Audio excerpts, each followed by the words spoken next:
स्वागत है आप सभी का कमाई का अड्डा में। आप मेरे साथ रशिया के साथ देखेंगे और इस बीच मेरे साथ अनुज भी मौजूद हैं। और देखिए, ये बड़ी नपी तुली बातचीत करेंगे हम शुरू में कुछ, क्योंकि एक क्रिटिकल मोमेंट है इंडस्ट्रीज के लिए, मार्केट्स के लिए और देश के लिए भी। कल ऑपरेशन सिंदूर के जरिए भारत ने स्ट्राइक किया, लेकिन इसके मायने क्या है इंडियन मार्केट्स के लिए, अर्थव्यवस्था के लिए, बाजार के लिए, उसको समझने की कोशिश कर रहे हैं। अनुज, सुबह भी बात हुई थी हमारी खुल के। बाजार ने अभी तक एक बहुत ही नापातुला रिएक्शन दिया है। कोई कोलैप्स होने की टेंडेंसी नहीं है और ऐसा भी नहीं है कि मतलब एक वर्टिकल राइज। बहुत नापातुला रिएक्शन। इंडस्ट्रीज के बाजार के इस नापातुले रिएक्शन को आप कैसे देख रहे हैं? क्या ये एक बहुत ही बैलेंस्ड और एक प्रिसाइज जो स्ट्राइक किया है इंडिया ने, ये उसका इम्पैक्ट है अब तक? बिल्कुल। Good afternoon. देखिए, जैसे भारत और पाकिस्तान देश हैं वैसे ही उनकी मार्केट ने रिएक्ट किया बेसिकली। अब देखिए हमारी मार्केट कितनी सदी हुई है और आई थिंक हमारा रिस्पॉन्स भी सदा हुआ था। आई थिंक हम सुबह भी बात कर रहे थे, हमने किसी भी सिविलियन को टारगेट नहीं किया, हमने किसी भी मिलिट्री साइट को टारगेट नहीं किया, हमने सिर्फ टेररिस्ट को टारगेट किया। और जो मौलाना मसूद अजहर वाला जो बयान आया है उससे आई थिंक सब भारतीयों के एक दिल में एक सुकून पहुंचा होगा। और आई थिंक मार्केट, देखिए वीरू, एक मार्केट आप इतने दिनों से देख रहे हैं, लगातार मार्केट तेजी नहीं सस्टेन कर पा रहा था अच्छी क्यूज के बावजूद, क्योंकि ये रिस्क रहता था कि कोई एस्केलेशन होगा या नहीं होगा। तो एक तरीके से एक event out of the way है। हाँ, अब कुछ लोग जरूर कहेंगे कि क्या पाकिस्तान रिटेलिएट करेगा या नहीं करेगा। मेरे ख्याल से उसमें भी काफी कॉन्फ्लिक्टिंग रिपोर्ट्स आ रही हैं। तो देखिए, हम इसको कभी प्रीएम्प्ट नहीं कर पाएंगे और ये हम कभी टाइम नहीं कर पाएंगे। इसके लिए मेरा हमेशा से जो ये रहा है कि आप अपने ट्रेडिंग और अपने इन्वेस्टमेंट को इससे थोड़ा दूर रखिए। हाँ, थोड़ा अपने आप को आपको हेज करना होगा, थोड़ा अपने आप को आपको कॉशियस रहना होगा। कभी कभी बीच बीच में ये सब मौके आएंगे, लेकिन इवेंचुअली मार्केट का जो टेक्सचर है वो काफी स्ट्रांग है। और आज जो मिड कैप मार्केट ने एक्शन दिखाया है उसने एक चीज अब साबित कर दी है कि अब यहाँ से आप स्टॉक स्पेसिफिक हो जाइए। निफ्टी भी मेरा ये मानना है कि अब ऑल टाइम हाई की तरफ बढ़ चला है। बस ये 3-4 दिन का और शोर रहेगा, उसके बाद मेरे ख्याल से हम वापस ऑल टाइम हाई की तरफ बढ़ेंगे। बिल्कुल, 3-4 दिन का और शोर फिर ऑल टाइम हाई की तरफ जाते हुए नजर आएंगे। बिल्कुल सही कहा आपने अनुज जी। जिस तरीके से मसूद अजहर के परिवार को नुकसान पहुंचता हुआ नजर आया और वो जो बयान कि मैं भी मर जाता तो अच्छा होता, कहीं ना कहीं ठंडक कलेजों को पहुंची होगी, सभी भारतीय के कलेजों को। लेकिन बाजार की बात करें तो ठीक डिसेंट रिस्पांस आपने भी वही मेंशन की। लेकिन सेक्टर स्पेसिफिक में बात करूं तो अगर जिस तरीके से आपने कहा कि हाई की तरफ हम पिछले कुछ दिनों में पहुंचते हुए नजर आएंगे, ऐसे में कौन सा सेक्टर आपको लग रहा है, कंसिडरिंग एफटी एग्रीमेंट भी, जो सेक्टर लीड कर सकता है फिलहाल? नहीं, बिल्कुल शायद आपने जो बात कही एकदम सही कही। अब इस समय ना आप फोकस करिए उन स्टॉक्स पर जहां पर अब न्यूज आपके फेवर में। जैसे आज टाटा मोटर्स भागा, ऐसे आपको टेक्सटाइल स्टॉक्स देखिए आज आप किस तरीके से भाग रहे हैं। मुझे लग रहा है आगे जाते हुए फार्मा में शायद एक ट्रिगर मिले। अरे अर्निंग्स जहाँ पॉजिटिव आ रही है वहां पर फोकस करें आप।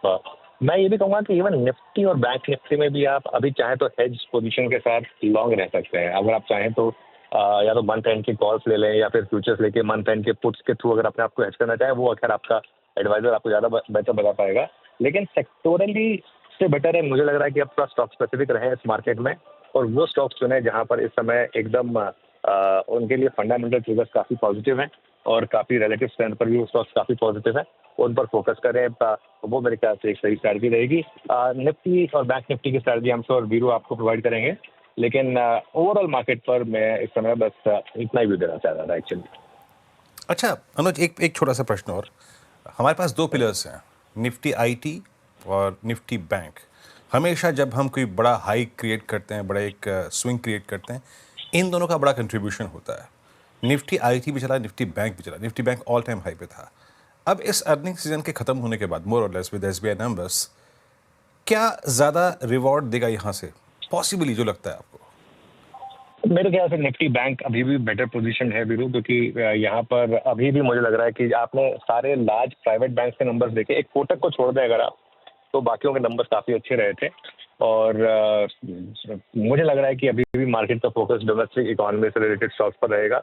आईटी में मेरे ख्याल से अभी भी एक दिक्कत रहेगी कि यूएस से डेटा किस तरीके से आता है, कब आता है, कैसे नहीं आता है, इस पर काफ़ी कुछ डिपेंड करेगा। प्लस आईटी अपने लोअर लेवल से काफ़ी चल चुका है। आप देखिए कल कोफोर्ज के इतने अच्छे नंबर के बावजूद गैप अप पर वो टिक नहीं पाया। तो ये थोड़ा सा आईटी में एक रिस्क रहेगा मेरे ख्याल से। तो इसलिए between banks and IT I would prefer bank. Okay, banks prefer करेंगे। अनुज, बहुत बहुत शुक्रिया आपका इस पूरी चर्चा के लिए और सभी पहलुओं से बातचीत करी और प्रकाश डाला थैंक यू। आज के सेटअप पे और स्पेशली पोस्ट स्ट्राइक, और जो ये बहुत ही, अगर आप देखें, नपा तुला स्ट्राइक भारत ने कल किया, जिसमें कोई सिविलियन हर्ट नहीं हुआ, कोई मिलिट्री एस्टेब्लिशमेंट में स्ट्राइक नहीं किया गया, सिर्फ जो आई थिंक आतंकवादियों की गतिविधियों का गढ़ था उस पर स्ट्राइक किया गया। बहुत बहुत शुक्रिया अनुज आपका। श्रेया, मार्केट्स को देखिए, कितना बैलेंस्ड, निफ्टी अभी भी 10 अंकों पर, कितना बैलेंस्ड निफ्टी बैंक, करीब करीब अगर आप देखें आज के लो से एक सब्सटेंशियल पुल बैक लेकर रेट करता हुआ। लेकिन लो से रिकवरी दिखाई है आप वीरेंद्र जी, आपने सही कहा। पहली जो डिप देखने को मिली थी, लग रहा था बाजार जिस तरीके से, हालांकि पहले असमंजस में थे, लग रहा था कि विक्स, इंडिया विक्स में हमें हलचल देखने को मिलेगी, क्योंकि भारत की तरफ से जो एक्शन लिया गया पाकिस्तान की कारण हरकत पर, लेकिन वैसा होता हुआ दिखा नहीं है। अभी ठीक ही ठाक लग रहा है इंडिया विक्स, और डिसेंट रिस्पांस, निचले स्तरों से रिकवरी भी देखने को मिली, और स्पेशली जो अनुज जी भी मेंशन करके गए, मिड कैप में जिस तरीके से परफॉर्मेंस देखने को मिले, और ब्रेथ भी आपने गौर ही किया होगा जिस तरीके से इंट्राडे में पूरी इंप्रूवमेंट आती हुई नजर आई है। ऐसे में मार्केट पे क्या स्ट्रैटेजी, निफ्टी क्या लग रहा है आपको, कौन से लेवल अब इंपॉर्टेंट है, टेक्सचर ठीक लग रहे हैं कि नहीं, या फिर अभी भी कॉशियस रहे, पाकिस्तान की तरफ से रिटेलिएशन हो सकते हैं, क्या माना जाए ऐसी स्थिति में? देखिए श्रेया, बिल्कुल जो आपने आखिरी बात कही ना, वो सही है, वो फैक्टर परसिस्ट करेगा। बट अगर मैं सिर्फ टेक्निकल पिक्चर, डेरिवेटिव पिक्चर और अर्निंग्स की पिक्चर पे बात करूँ ना श्रेया, इस पूरे 10 दिन में अगर कोई एक गुफअप हुआ है ना हल्का सा, तो वो है कल निफ्टी बैंक के साथ, and specially that was sponsored by Nifty PSU bank index. Shreya, मेरी निफ्टी पे अप्रोच क्या थी सुबह? देखिए श्रेया, बाजार में बहुत सारा तबका वो भी होता है जो सिर्फ टेक्निकल से फोकस करता है। कम वॉट में चाहे कुछ हो जाए, हमें इस प्राइस पे बाय करना है, कम वॉट में कुछ भी हो जाए, मुझे इस प्राइस पे सेल करना है। उनके लिए क्या अप्रोच थी? बेस वन लेके आइए स्क्रीन पे। हमारे लिए इस रेंज में निफ्टी का बेस वन था 10 day exponential moving average, 10 day में 24,204, और पुट राइटर्स का जोन, ये पूरा क्लस्टर बैठ रहा था 24,204 से 272। मैंने खुल के सुबह कहा था, अगर आपको रिस्क लेना है, बाय करना है इस डिप्स को, 150 पॉइंट निफ्टी नीचे था, तो वही जोन है जिसको आपको बाय करना है। निफ्टी का आज का इंट्राडे लो श्रेया, वो है करीब, आप समझ लीजिएगा कि 220। एग्जैक्टली इस पॉइंट पे गया, पुल बैक ले लिया, और जरा रेजिस्टेंस लेके आइएगा। अभी हम इतने कंफर्टेबल भी नहीं हैं कि हम सब कुछ तोड़ ताड़ के ऊपर निकल जाए। 488,537 निफ्टी का आज का हाई क्या है? 24,450। यानी एक टेक्सचर था श्रेया, अगेंस्ट ऑल ऑड्स, और स्पेशली जिस प्रकार का लिक्विडिटी चेज कर रहा है इंडियन मार्केट्स को, हमें एक जोन मिल रहा था ट्रेड करने के लिए, और तमाम न्यूज़ फ्लोज के बीच में अच्छी बुरी निफ्टी ने उस जोन को रिस्पेक्ट दी। जो मैं कल भी आपसे बात करता था श्रेया, एक रेस्ट्रिक्टेड डाउन साइड, या फिर कह सकते हैं कि एक वेल डिफाइंड जोन है, और वो है 24,200। वहां तक की डिप को बाजार ने बाय किया, और अभी भी जब तक वर्टिकल राइज की अगर आप अपेक्षा कर रहे हैं, अगर आप 24,800 की बात कर रहे हैं, वो तभी आएगा जब आप 24,550 की ट्रेजेक्टरी को क्लियर कर जाएंगे श्रेया। बिल्कुल, निफ्टी पे ये स्ट्रैटेजी आप अपनाएं, लेकिन बैंक निफ्टी में क्या करें वीरेंद्र जी? जिस तरीके से हमने कल 2 सेशंस देखे, भारी गिरावट, कल स्पेशली प्रेशर में था, जिस तरीके से पीएसयू बैंक्स में हमें बिकवाली देखने को मिली। आज थोड़ी रिकवरी करने की कोशिश की है, इन ग्रीन ट्रेड कर रहा है, बाइंग दिखी है यहाँ पे, तो ये क्या परसिस्ट करेगी? अभी थोड़ा सुधर रहा है बैंक निफ्टी का हाल? देखिए श्रेया, जब कल हम क्लोजिंग में थे, मैंने कहा था ना कि वीक है, फिर वो 54,000 के पुट राइटर को हमने एग्जिट करते हुए देखा, हम कोलैप्स हुए। कल का बेस 2 था 54,241, वो छुआ। आज सुबह मैंने एक बात कही थी, डॉक्टर साहब सुबह के पिरामिड्स अगर निफ्टी बैंक के पढ़ो तो लेके आइएगा प्लीज। आज का लो, आज का बेस वन क्या था? ये देखिए पिरामिड श्रेया, ये जरा ब्लू कैंडल को देखिए, ये ऑरेंज कैंडल को, 54,000 की पुट, मैक्सिमम आउटस्टैंडिंग वाई यहीं पे खड़ा हुआ था। और मोर प्रिसाइसली जरा प्लीज निफ्टी का बैंक का बेस वन लेके आइएगा। निफ्टी बैंक का बेस वन क्या था? 54,000 का put writer plus base one में जो दूसरी डिजिट लिखी है वो क्या है? That's exactly 20 day exponential moving average. ये दोनों एक सपोर्ट का काम करेंगे, and these two levels are enough to generate a decent pull back. बाजार खुला, खुलने के बाद एग्जैक्टली यही लो लगाया और शूट अप कर गया। बट शूट अप करने के बाद भी कहां तक गया श्रेया? RS1 तो लेके आइए, RS1 आपकी स्क्रीन पे, ये देखिए 54,566, 733 एग्जैक्टली इस जोन में गया और फिर सिंक हो गया। Right now Nifty bank is below 10 and about 20। Shreya simply समझ लीजिए, निफ्टी बैंक में अब स्ट्रेंथ तब आएगी जब आप 54,700 के ऊपर ट्रेवल करेंगे। सिंपली बाय ऑन डिप आप कर सकते हैं, अगर आप रिस्क लेना चाहते हैं तो 54,000 तक के डिप को बाय कर लीजिए। लेकिन एक बात याद रखिएगा, 54,000 और 53,800 पुट राइटर और 20 डे का जोन अगर ये वायलेट हुआ किसी भी सर्कमस्टेंसेस में, देन निफ्टी बैंक का पेन बढ़ेगा। अभी right now exactly we are below 10 and about 20। चलिए निफ्टी बैंक की बात होगी। श्रेया, आज के ट्रेंडिंग स्टॉक्स और क्रम कार्यक्रम का। ओके, ट्रेंडिंग स्टॉक्स की तरफ बढ़े, लेकिन जो आपने स्तर बताई 54,700, ये एक स्ट्रेंथ, यहाँ से अगर वो लेवल ब्रीच होता है तो बैंक निफ्टी में स्ट्रेंथ देखने को मिलेगी और 54,000 का एक इंपॉर्टेंट लेवल जहाँ से आप डिप में बाइंग कर सकती है। ये फिलहाल स्ट्रैटेजी आप बैंक निफ्टी में अपनाएं। अब चलिए सीधे चलते हैं स्क्रीन पर, ट्रेंडिंग स्टॉक्स लेकर आते हैं। आज हालांकि तेजी दिखाने की कोशिश की तो तेजी वाले ट्रेंडिंग स्टॉक्स के साथ ही चर्चा करेंगे। टाटा मोटर्स एफटीए का इम्पैक्ट इस पे 5% से ज्यादा चढ़ गया। टाइटन अगेन देखिए 1.5% से ज्यादा की यहाँ पे खरीदारी। टाटा स्टील चढ़ा हुआ है। टाटा ग्रुप के स्टॉक्स में आपको अच्छी तेजी देखने को मिलेगी, लगभग 1.5% के करीब यहाँ पे। श्रीराम फाइनेंस में खरीदारी होती हुई नजर आई 2% से ज्यादा। और स्टॉक्स की बात करें, पेटीएम 7% से ज्यादा उछल गया। पिरामल एंटरप्राइजेस लगभग 7.5%। बीएससी आफ्टर रिजल्ट 6.5% से ज्यादा। और आईएफएल फाइनेंस में भी लगभग 7.5% के करीब हमें खरीदारी होती हुई नजर आई। तो एनबीएफसीज में भी खरीदारी थी, लेकिन कुछ ऐसे स्टॉक्स जहां पर डेंट ज्यादा पड़ता हुआ नजर आया। सन फार्मा उसमें शामिल है, लगभग 2% के करीब गिरावट। एचसीएल टेक टूट गया 1% से ज्यादा। ग्रासिम में आज देखिए मुनाफा वसूली देखने को मिल रही है, कल इन ग्रीन ट्रेड कर रहा था, ये लगभग ½ टूटा। आईटीसी में भी दबाव 1% के करीब। कुछ और स्टॉक्स देखते हैं। इन्फो एज नौकरी यानी कि 1.5% से ज्यादा का गोता लगा इस पे। हुडको पर प्रेशर है आज 1.5% से ज्यादा। अडानी एनर्जी सोल्यूशंस पे यहाँ पे मुनाफा वसूली लगभग 3.5% से ज्यादा। और पतंजलि फूड्स देखिए आप 2.5% से ज्यादा गिरकर कर रहा है कारोबार। अब कार्यक्रम का क्रम समझते हैं। हमारे साथ आज फंडामेंटल राय देने के लिए होंगे जियोजित इन्वेस्टमेंट्स के गौरांग शाह जी, टेक्निकल कॉल्स रहेंगे हम प्रकाश गब्बा, मानस जायसवाल, अंकित सेठ, चंदन तापड़िया, विकास सालुंखे और आशीष कयाल जी से। 2:20 पर भारत और पाकिस्तान के बीच टेंशन पर विस्तार में चर्चा के लिए हमारे साथ जुड़ेंगे पूर्व chief of army staff general Bikram Singh और साथ ही खास अपडेट देंगे लक्ष्मण रॉय। 2:30 बजे भारत और यूके के बीच फ्री ट्रेड एग्रीमेंट का घरेलू लिकर इंडस्ट्री पर कितना असर पड़ेगा बताएंगे नितिन मोता, साथ ही ऑटो सेक्टर को कितना फायदा होगा बताएंगे दीपाली राणा। और कंचन नौटियाल से समझेंगे टेक्सटाइल और ज्वेलरी इंडस्ट्री को कैसे मिलेगा सपोर्ट। 2:35 पर एशियन पेंट्स और टाइटन के नतीजों का अनुमान बताएंगे नितिन मोता और एलएनटी के नतीजों का पोल लेकर आएंगे विवेक अय्यर। 2:45 पर ऑपरेशन सिंदूर का हवाई उड़ानों पर क्या असर पड़ेगा बताएंगे रोहन सिंह। 2:50 पर बोर्ड रूम में नतीजों पर चर्चा के लिए हमारे साथ होंगे डाबर इंडिया की CFO अंकुश जैन। 3 बजे मार्केट बिग वॉइस में हमारे साथ जुड़ेंगे मार्केट एक्सपर्ट मेहरबून ईरानी जी। और 3:05 पर यतन बताएंगे डीलिंग रूम चेक। 3:10 पर वीरेंद्र जी से लेंगे कल के लिए स्ट्रैटेजी। 3:15 पर लेंगे BTST STBT कॉल्स। श्रेया ने इस पूरे कार्यक्रम का क्रम आपकी स्क्रीन पर रखा। चलिए ट्रेड्स यहाँ पे पिक करते हैं। याद रखिएगा हम इस सेशन के सबसे महत्वपूर्ण और क्रिटिकल भाग में जा रहे हैं। मैं क्यों ये कह रहा हूँ आप भी जानते हैं, मैं भी जानता हूँ, सब जानते हैं, तो कहने की जरूरत नहीं है। बाकी अपने रिस्क को टटोल के थोड़ा सा ये ट्रेड्स पिक कीजिएगा। Prakash sir, good afternoon. आपका ट्रेड क्या रहेगा sir? Good afternoon to you. Stock जो मुझे पसंद है इस वक्त वो लॉन्ग ट्रेड रहेगा, वो है आरती इंडस्ट्रीज। अब ट्रेड कर रहा है 458 के आसपास। मेरे ख्याल से स्टॉक होना चाहिए 450 का, 8 रुपए का। नियर टर्म टारगेट अराउंड 480 के नजर आते हैं। 475 कर सकते हैं, रीजनेबल टारगेट है आरती इंडस्ट्रीज। ओके, आरती इंडस्ट्रीज आपका बाय कॉल है। मानस, गुड आफ्टरनून, आपका ट्रेड?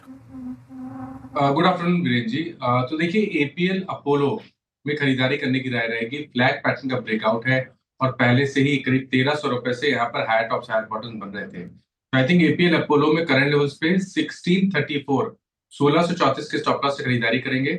1725 1725 तक के टारगेट्स पॉसिबल है, ये कैश लेवल्स हैं। 1680 का 1680 का कॉल ऑप्शन ले सकते हैं। 56 रुपीज पे ये ट्रेड हो रहा है। इसमें आपको 39 रुपीज का स्टॉप लॉस लगाना है और 85 रुपीज के टारगेट सेट करने हैं 1680 के call option. Okay, Apollo tubes यहाँ पे बाय साइड की ट्रेड आती हुई मानस जी की तरफ से। आशीष कयाल जी, गुड आफ्टरनून, आपकी ट्रेड आज की? हाँ देखिए, मेरी जो पहली ट्रेड होगी वो है नज़ारा टेक्नोलॉजी पे। यहाँ पर एक अच्छा खासा राउंडिंग बॉटम बना के एक ब्रेकआउट आता हुआ नजर आ रहा है। बहुत समय से स्टॉक कंसोलिडेशन में था, लेकिन अच्छा मूव आने की गुंजाइश है। 20 DMA से बाउंस बैक भी हुआ है, वॉल्यूम्स अच्छे पिकअप हुए। तो नजारा टेक पे बाई की राय होगी। स्टॉप लॉस लगाना होगा 1030 का और टारगेट देख सकते हैं 1120 का। ओके, नज़ारा टेक ये भी बाई साइड की ट्रेड आती हुई आशीष जी की तरफ से। विकास सालुंखे जी के पास चलते हैं अब। गुड आफ्टरनून विकास जी, आप बताइए आपने क्या पिक किया आज के लिए? Good afternoon Shreya. देखो, ओवरऑल मार्केट का सेटअप अभी भी पॉजिटिव साइड देखने मिल रहा है और मुझे लगता है आईटी सेक्टर में अभी भी एक अच्छा मोमेंटम देखने मिलेगा। केपीआईटी टेक यहाँ पे मुझे अच्छा लग रहा है, 1270 के ऊपर ही भी ये ट्रेड करते हुए देखने मिल रहा है। ओवरऑल यहाँ पे जो सेटअप है एक पॉजिटिव यहाँ पे डेली चार्ट पे देखने मिल रहा है और जो डायरेक्शन इंडेक्स है वहाँ पे एक स्ट्रेंथ दिखने मिल रही है। तो मुझे लगता है यहाँ से 1330 के टारगेट के लिए केपीआईटी टेक को यहाँ पे बाय किया जा सकता है। नीचे में 1230 इंपॉर्टेंट सपोर्ट बन चुका है, तो उस सपोर्ट पे यहाँ पे स्टॉप लॉस रख के इसको 1 से 2 दिन के पॉइंट ऑफ व्यू से भी बाय किया जा सकता है। लास्ट 3-4 दिन का जो कंसोलिडेशन ब्रेकआउट था 1270 का, वो ब्रेक हो चुका है इंट्राडे में। तो मुझे लगता है 1330 के टारगेट के लिए यहाँ पे केपीआईटी टेक को यहाँ पे बाय कर जा सकता है। ओके, अमित जी आप बताइए आपकी पिक क्या होगी? Very good afternoon to you. जी good afternoon Shreya ji, good afternoon Veeren ji and everybody on the panel.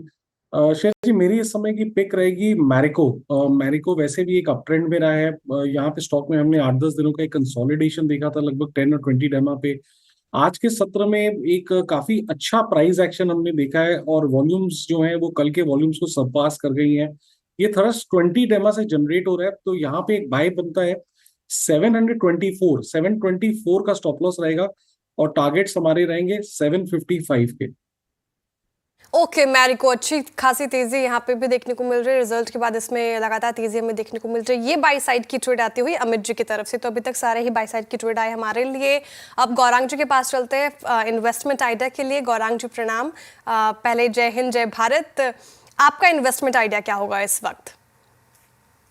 बहुत बहुत धन्यवाद श्रेया जी, आपको भी सादर प्रणाम और शुभ दिन सभी को हमारे तरफ से। और जय हिंद जय भारत, भारत माता की जय। जो भी कार्रवाई की गई कल और आज प्रातःकाल में, मेरे ख्याल से तीनों सेना प्रमुख और सभी सैनिकों को शीश झुका करके हम नमन करते हैं और पूर्ण विश्वास है हमारी सेनाओं पर हमें। विकल्प के रूप में जिस शेयर का हमने चयन किया है श्रेया, वो वित्तीय क्षेत्र से जुड़ा हुआ है। जियो फाइनेंशियल्स हमने हाल ही में देखा था कि 360 की स्तर से लुढ़कता हुआ नीचे आया, 210 के आसपास फिर से एक बार इसने सहारा लिया और धीरे धीरे करके ऊपर की तरफ के दायरे। नतीजे जो आए हैं उसको देख करके और आने वाले भविष्य में कारोबार की जो टिप्पणियां मैनेजमेंट ने करी है उसको समक्ष रखते हुए 350 के आसपास के अनुमानित लक्ष्यांक निर्धारित किए हैं। कहने का तात्पर्य यह है कि रिस्क रिवॉर्ड काफी फेवरेबल है, बशर्ते कि आपके पास समय सीमा पर्याप्त। चलिए, यहाँ पे कॉल्स भी पूरी हो गई और अब एक काम करते हैं, यहाँ से इस कॉल्स को हटके थोड़ा सा इस कल भारतीय आर्म फोर्सेस की जो स्ट्राइक थी, ऑपरेशन सिंदूर था, उसको समझने की कोशिश करते हैं। बाजार कैसे बहुत बड़ा सरोकार है, पूरे देश का, हमारे मनोबल का बहुत बड़ा सरोकार है। इससे थोड़ा समझने की कोशिश करते हैं अब इसके आफ्टर इफेक्ट्स और सीक्वेंस ऑफ इवेंट्स। और इसे समझाने के लिए हमारे साथ एक खास शख्सियत general Bikram Singh, former chief of army staff, जुड़ चुके हैं। सर नमस्कार, करके में स्वागत है। और हमेशा से हमें अपने आर्म फोर्सेस पे गर्व रहा है सर, और आज वाकई गौरवान्वित है पूरा भारत, अपने आर्म फोर्सेस पे हमें बड़ा फख्र है सर। सर मैं जानना चाहूँगा कि ये जो कल रात की स्ट्राइक हुई ऑपरेशन सिंदूर, कितना नफा तुला, कितना संतुलित ये स्ट्राइक था, इस पर आपकी पहली प्रतिक्रिया जानना चाहूँगा सर मैं। सबसे पहले आपको जय हिंद और आपके तमाम व्यूअर्स जो हैं उनको मेरी तरफ से जय हिंद। मेरा भारत महान। जो कल जो रात को स्ट्राइक की गई है, बड़ी नापतोल एक स्ट्राइक थी, बड़ी कैलकुलेटेड स्ट्राइक थी। देखिए, जंगे मैदान के अंदर जब भी फोर्स का इस्तेमाल किया जाता है तो चंद एक चीजें हैं जिनको मद्देनजर रखा जाता है। इसके अंदर एक तो है कि चांसेस ऑफ सक्सेस, कि वो सक्सेस होगी कि नहीं होगी। दूसरा होता है कि उसकी प्रोपोर्शनैलिटी, कि जिसको हम एक अगर मक्खी को मारना है तो हथौड़ी की जरूरत नहीं है, मतलब मोटे तौर पे अगर मैं आपको समझाऊं तो। और ये जस्ट कॉज होना चाहिए कि, और ये जस्ट कॉज था क्योंकि इन्होंने हमारे जो टूरिस्ट थे उनको मारा, हमारे भारतवासियों को और एक नेपलीज को मारा पहलगाम के अंदर। और उसके जवाब के अंदर जो ये हमने किया है, जो प्रधानमंत्री जी की आदेश के नीचे जो कार्रवाई की गई है मिलिट्री से, ये बड़ी एक नाप-तोल, एक बड़ी कैलकुलेटेड, एक बड़ी डिसाइसिव एक्शन था। और मुद्दा इसका था कि मैसेज देने के लिए, पॉलिटिकल मैसेज देने के लिए, एक मिलिट्री मैसेज देने के लिए कि देखिए हम अभी इसको बर्दाश्त नहीं करेंगे। और आपने सुना होगा प्रधानमंत्री जी ने बार-बार बोला है कि घुस के मारेंगे, और ये घुस के मारने का एक दृश्य था जो कि कल रात को किया गया। और इसका बेसिक मुद्दा यही था उनको बताने के लिए कि देखिए बहुत हो चुका, अभी इसके ज़्यादा अगर आप करेंगे तो हम इसको बर्दाश्त नहीं करेंगे, हमारा जो एक्शन होगा इससे भी ज़्यादा गंभीर होगा। जी हाँ। मैं एक और बात जानना चाहता हूँ सर आपसे, ये सिर्फ बात घुस के मारने तक सीमित नहीं थी। किसी भी उग्रवादी या फिर आतंकी घटना के बाद आपको स्ट्राइक करना पड़ता है, लेकिन इस स्ट्राइक को आप कैसे देखते हैं? ये एक मल्टी डायमेंशनल स्ट्राइक था। आपने उनको डिप्लोमेटिकली स्ट्राइक किया, आपने उनको इकोनॉमिकली स्ट्राइक किया, एंड फाइनली आर्म फोर्सेस का स्ट्राइक। तो ये तीनों चीज़ें मिलकर क्या आप मानते हैं कि इतना ये गंभीर स्ट्राइक था कि भविष्य में आप कम से कम पाकिस्तान, यहाँ वहाँ के संगठन ऐसी हिमाकत दोबारा नहीं करेंगे? एक कंबाइन एफर्ट था सरकार का? देखिए, ये होल ऑफ गवर्नमेंट अप्रोच थी, जिसके अंदर जितने एलिमेंट्स ऑफ नेशनल पावर होते हैं, political, diplomatic, informational, economic, military, सबका इस्तेमाल किया था। अच्छा, और मिलिट्री एंड के अंदर आती है। तो आपने देखा होगा इससे पहले 22 अप्रैल के बाद में जो कार्रवाई शुरू की हमारे प्रधानमंत्री जी के आदेश के नीचे, जो भी हमने इकोनॉमिक फ्रंट के ऊपर, डिप्लोमेटिक फ्रंट के ऊपर जो एक्शन किए हैं हमने, इंफॉर्मेशन ऑपरेशंस के अंदर भी, जो कि हम उनको बताते रहे कि देखिए हम और बर्दाश्त नहीं करेंगे। तो सब जो पहलू हैं, सब जो हमारे एलिमेंट्स ऑफ नेशनल पावर हैं, जो हमारे इंस्ट्रूमेंट ऑफ नेशनल पावर हैं, उनका इस्तेमाल किया गया। और अभी जो मिलिट्री ने जो एक्शन लिया है, ये as part of the whole of government approach है। ये बड़ी एक होलिस्टिक अप्रोच है। और बिल्कुल, आपने जब मुझे पहला सवाल पूछा था तो आपने ये पूछा नहीं था, ये एक बड़ी कॉम्प्रिहेंसिव अप्रोच है, और इसका डेफिनेटली एक सैल्यूटरी इफेक्ट होगा दुश्मन के ऊपर। पर कितनी देर के लिए ये हमें देखना पड़ेगा। हमने कहा जरूर है कि ये एक नॉन एस्केलेटरी हमने एक फोर्स का इस्तेमाल किया है, जिसके तहत हमने प्रोपोर्शनल फोर्स का इस्तेमाल किया है, लेकिन हमें अपनी गार्ड को ऊपर रखना पड़ेगा, क्योंकि दुश्मन जो है उसको कभी भी लाइटली नहीं लेना चाहिए। और यकीनन पाकिस्तान कुछ हद तक वॉर करेगा। ऑलरेडी लाइन ऑफ कंट्रोल के ऊपर फायरिंग चल रही है, आर्टिलरी फायरिंग चल रही है, मोटर फायरिंग चल रही है, स्मॉल आर्म्स फायर कर रहे हैं, और शायद घुसपैठिए के भी इनकी वो अंदर आने की कोशिश करेंगे, इनके घुसपैठिए। और थोड़ा और जो हमारे जो इंसरेक्शनिस्ट, जो कैनेटिक, जो एसिमेट्रिक ऑपरेशन जो होते हैं दुश्मन के, उनको ऊपर करने की कोशिश करेगा। लेकिन हमारी जो अप्रोच रही है, एक बड़ी holistic all of government approach रही है। बिल्कुल जी। विक्रम जी, श्रेया बात कर रही हूँ। जय हिंद, जय भारत सर। सबसे पहला सवाल मेरा ये होगा सर, जिस भारत ने जिस तरीके से कार्रवाई की पाकिस्तान के खिलाफ, मसूद अजहर, कुख्यात आतंकवादी, इसके परिवार को ज्यादा नुकसान पहुंचता हुआ नजर आया सर। ये आतंकवाद के खिलाफ भारत की कितनी बड़ी जीत है? देखिए, हमने जो उनके 9 जो ट्रेनिंग कैंप्स थे, जो उनके हेडक्वार्टर्स थे, जैसे भावलपुर के अंदर जैश ए मोहम्मद का हेडक्वार्टर है, मुरीद के अंदर लश्कर ए तोयबा का हेडक्वार्टर्स है, बाकी जो हेडक्वार्टर्स जो हैं, ट्रेनिंग सेंटर्स जहां पे इनको ट्रेनिंग दी जाती है, उनको भी बर्बाद किया गया है। देखिए, लेकिन एक बात याद रखनी पड़ेगी, ये एक एसिमेट्रिक वॉरफेयर है। अभी हम कन्वेंशनल वॉर फाइटिंग के अंदर नहीं गए हैं। एसिमेट्रिक थ्रेशोल्ड जो है, ये होता है जिसके अंदर टेररिस्ट जो हैं वो हमारे साथ में हमारे खिलाफ कार्रवाई करते हैं, और टेररिस्ट को जो है ये मर्ज कर जाते हैं लोकल पॉपुलेशन के अंदर। तो इनको मारना बड़ा मुश्किल हो जाता है। लेकिन मुझे ये पक्का यकीन है कि जिस प्रकार से हमारी इंटेलिजेंस एजेंसीज ने हमें खबर दी है, ये खबर देते रहेंगे कहाँ के इनके कमांडर्स हैं, कहाँ इनके टेररिस्ट हैं, कहाँ के इनके जो मिलिट्री कमांडर्स हैं, और उनको न्यूट्रलाइज करने के लिए हमारे पास प्रिसीजन गाइडेड वेपन्स हैं, जिनका कल इस्तेमाल किया कल रात को। और वो जो नीश एक हमारी कैपेबिलिटी है, जो प्रिसीजन गाइडेड मिसाइल्स हो गए, लॉन्ग रेंज वेपन्स हो गए, उनका इस्तेमाल किया जाएगा। और हमारे पास सैटेलाइट इंफॉर्मेशन गैदर करने की काबिलियत है, हमारे पास ड्रोन्स हैं, टेक्नोलॉजी हमारे पास है इंफॉर्मेशन गैदर करने के लिए। और इसके साथ जैसे हमारे को खबर मिलती रहेगी, हमारे ऑपरेशन जारी रहेंगे, और उनको मुंह तोड़ जवाब दिया जाएगा। कह रहे कि सर भारतीय हथियार बेड़े पर मजबूत है, फिलहाल कोई दिक्कत वाली बात नहीं है। लेकिन सर आपने हालांकि थोड़ा अपने उत्तर में ये बात कही भी आगे कि हमें थोड़ा कॉशियस रहना चाहिए, सतर्क रहना चाहिए। तो आप क्या समझते हैं कि पाकिस्तान कोई मिस एडवेंचर कर सकता है? आपका अनुभव क्या कहता है सर इतने सालों का? किस तरीके की कार्रवाई पाकिस्तान की तरफ से हम एक्सपेक्ट कर सकते हैं? देखिए श्रेया जी, जंग मैदान के अंदर जो जो असूल हैं लड़ने के, जो टैक्टिक्स हैं, जो ऑपरेशनल आर्ट है, जो स्ट्रेटजी है, वो आप एक बॉक्सिंग रिंग के अंदर दो प्लेयर्स को देख लीजिए। जब एक बॉक्सर मुक्का मारता है दूसरे को, तो एक अपना हाथ ऊपर रखता है ताकि उसके मुंह के ऊपर मुक्का ना आ सके दुश्मन का। तो यकीनन जो है इस कार्रवाई के अंदर वो कुछ करेंगे जरूर, लेकिन ये लेवल मेरे को लगता है टेक्टिकल लेवल के ऊपर रहेगा, हाथ से हाथ ऑपरेशनल लेवल पे चला जाएगा। लेकिन पूरा जब मैं कहा कि government whole of government approach है, तो हमें जो रिस्क मैनेज करना है, रिस्क मैनेज मतलब ये नहीं कि हमें घबराना है, हमारे पास इतनी काबिलियत है, हमारी हमारी फौज जो है बहुत बुलंद है, और हमने ऑलरेडी ब्लडी नोज दे दिया है इनकी सेना को, इनके टेररिस्ट को, और हमारे पास काबिलियत है इनको हैंडल करने के लिए। लेकिन हमें तैयार रहना पड़ेगा at the level of tactics, जो टेक्टिकल लेवल है जहाँ की टेररिस्ट कर ऑपरेट करते हैं, एलओसी के ऊपर फायरिंग, मिसाइल्स का इस्तेमाल, आर्टिलरी का इस्तेमाल, उसके खिलाफ हमें कार्रवाई करनी पड़ेगी। और मुझे ये लगता जरूर है कि जिस प्रकार से इनके चीफ ने जो स्टेटमेंट दी थी अप्रैल के अंदर, जिसके अंदर जो कि बहुत एक मैं कहूँगा एक ठीक बयान नहीं था, उसके तहत मुझे लगता है ये थोड़ा कुछ कार्रवाई जरूर करेंगे, क्योंकि उनको कुछ अपनी शक्ल भी दिखानी है, अपनी अहमियत रखने के लिए अपनी एनवायरनमेंट के अंदर, अपने देश के अंदर पाकिस्तानी फौज को कुछ करना पड़ेगा, क्योंकि अगर नहीं करेंगे तो टेररिस्ट भी इनका साथ नहीं देंगे, और इनकी भी जो स्टैंडिंग है इनकी एनवायरनमेंट के अंदर, इनके मुल्क के अंदर, वो नीचे हो जाएगी, जो कि ये नहीं करना चाहेंगे। तो हमें सतर्क रहना है, तैयार रहना है। जहां तक सवाल है स्ट्रेटेजिक लेवल के ऊपर, हमारे डिप्लोमेट्स, हमारे पॉलिटिकल लेवल के ऊपर जो हमारे इनिशिएटिव्स हैं वो फर्स्ट क्लास चल रहे हैं, हमारी जो इंटेलिजेंस है बढ़िया काम कर रही है, देखने के लिए कि जो हमारे साथी हैं, जो हमारे फ्रेंड्स हैं, लाइक माइंडेड थिंकिंग जो हमारे पार्टनर्स हैं, देश हैं, वो किस प्रकार से इस टाइम कार्रवाई कर रहे हैं, वो हमारे साथ हैं।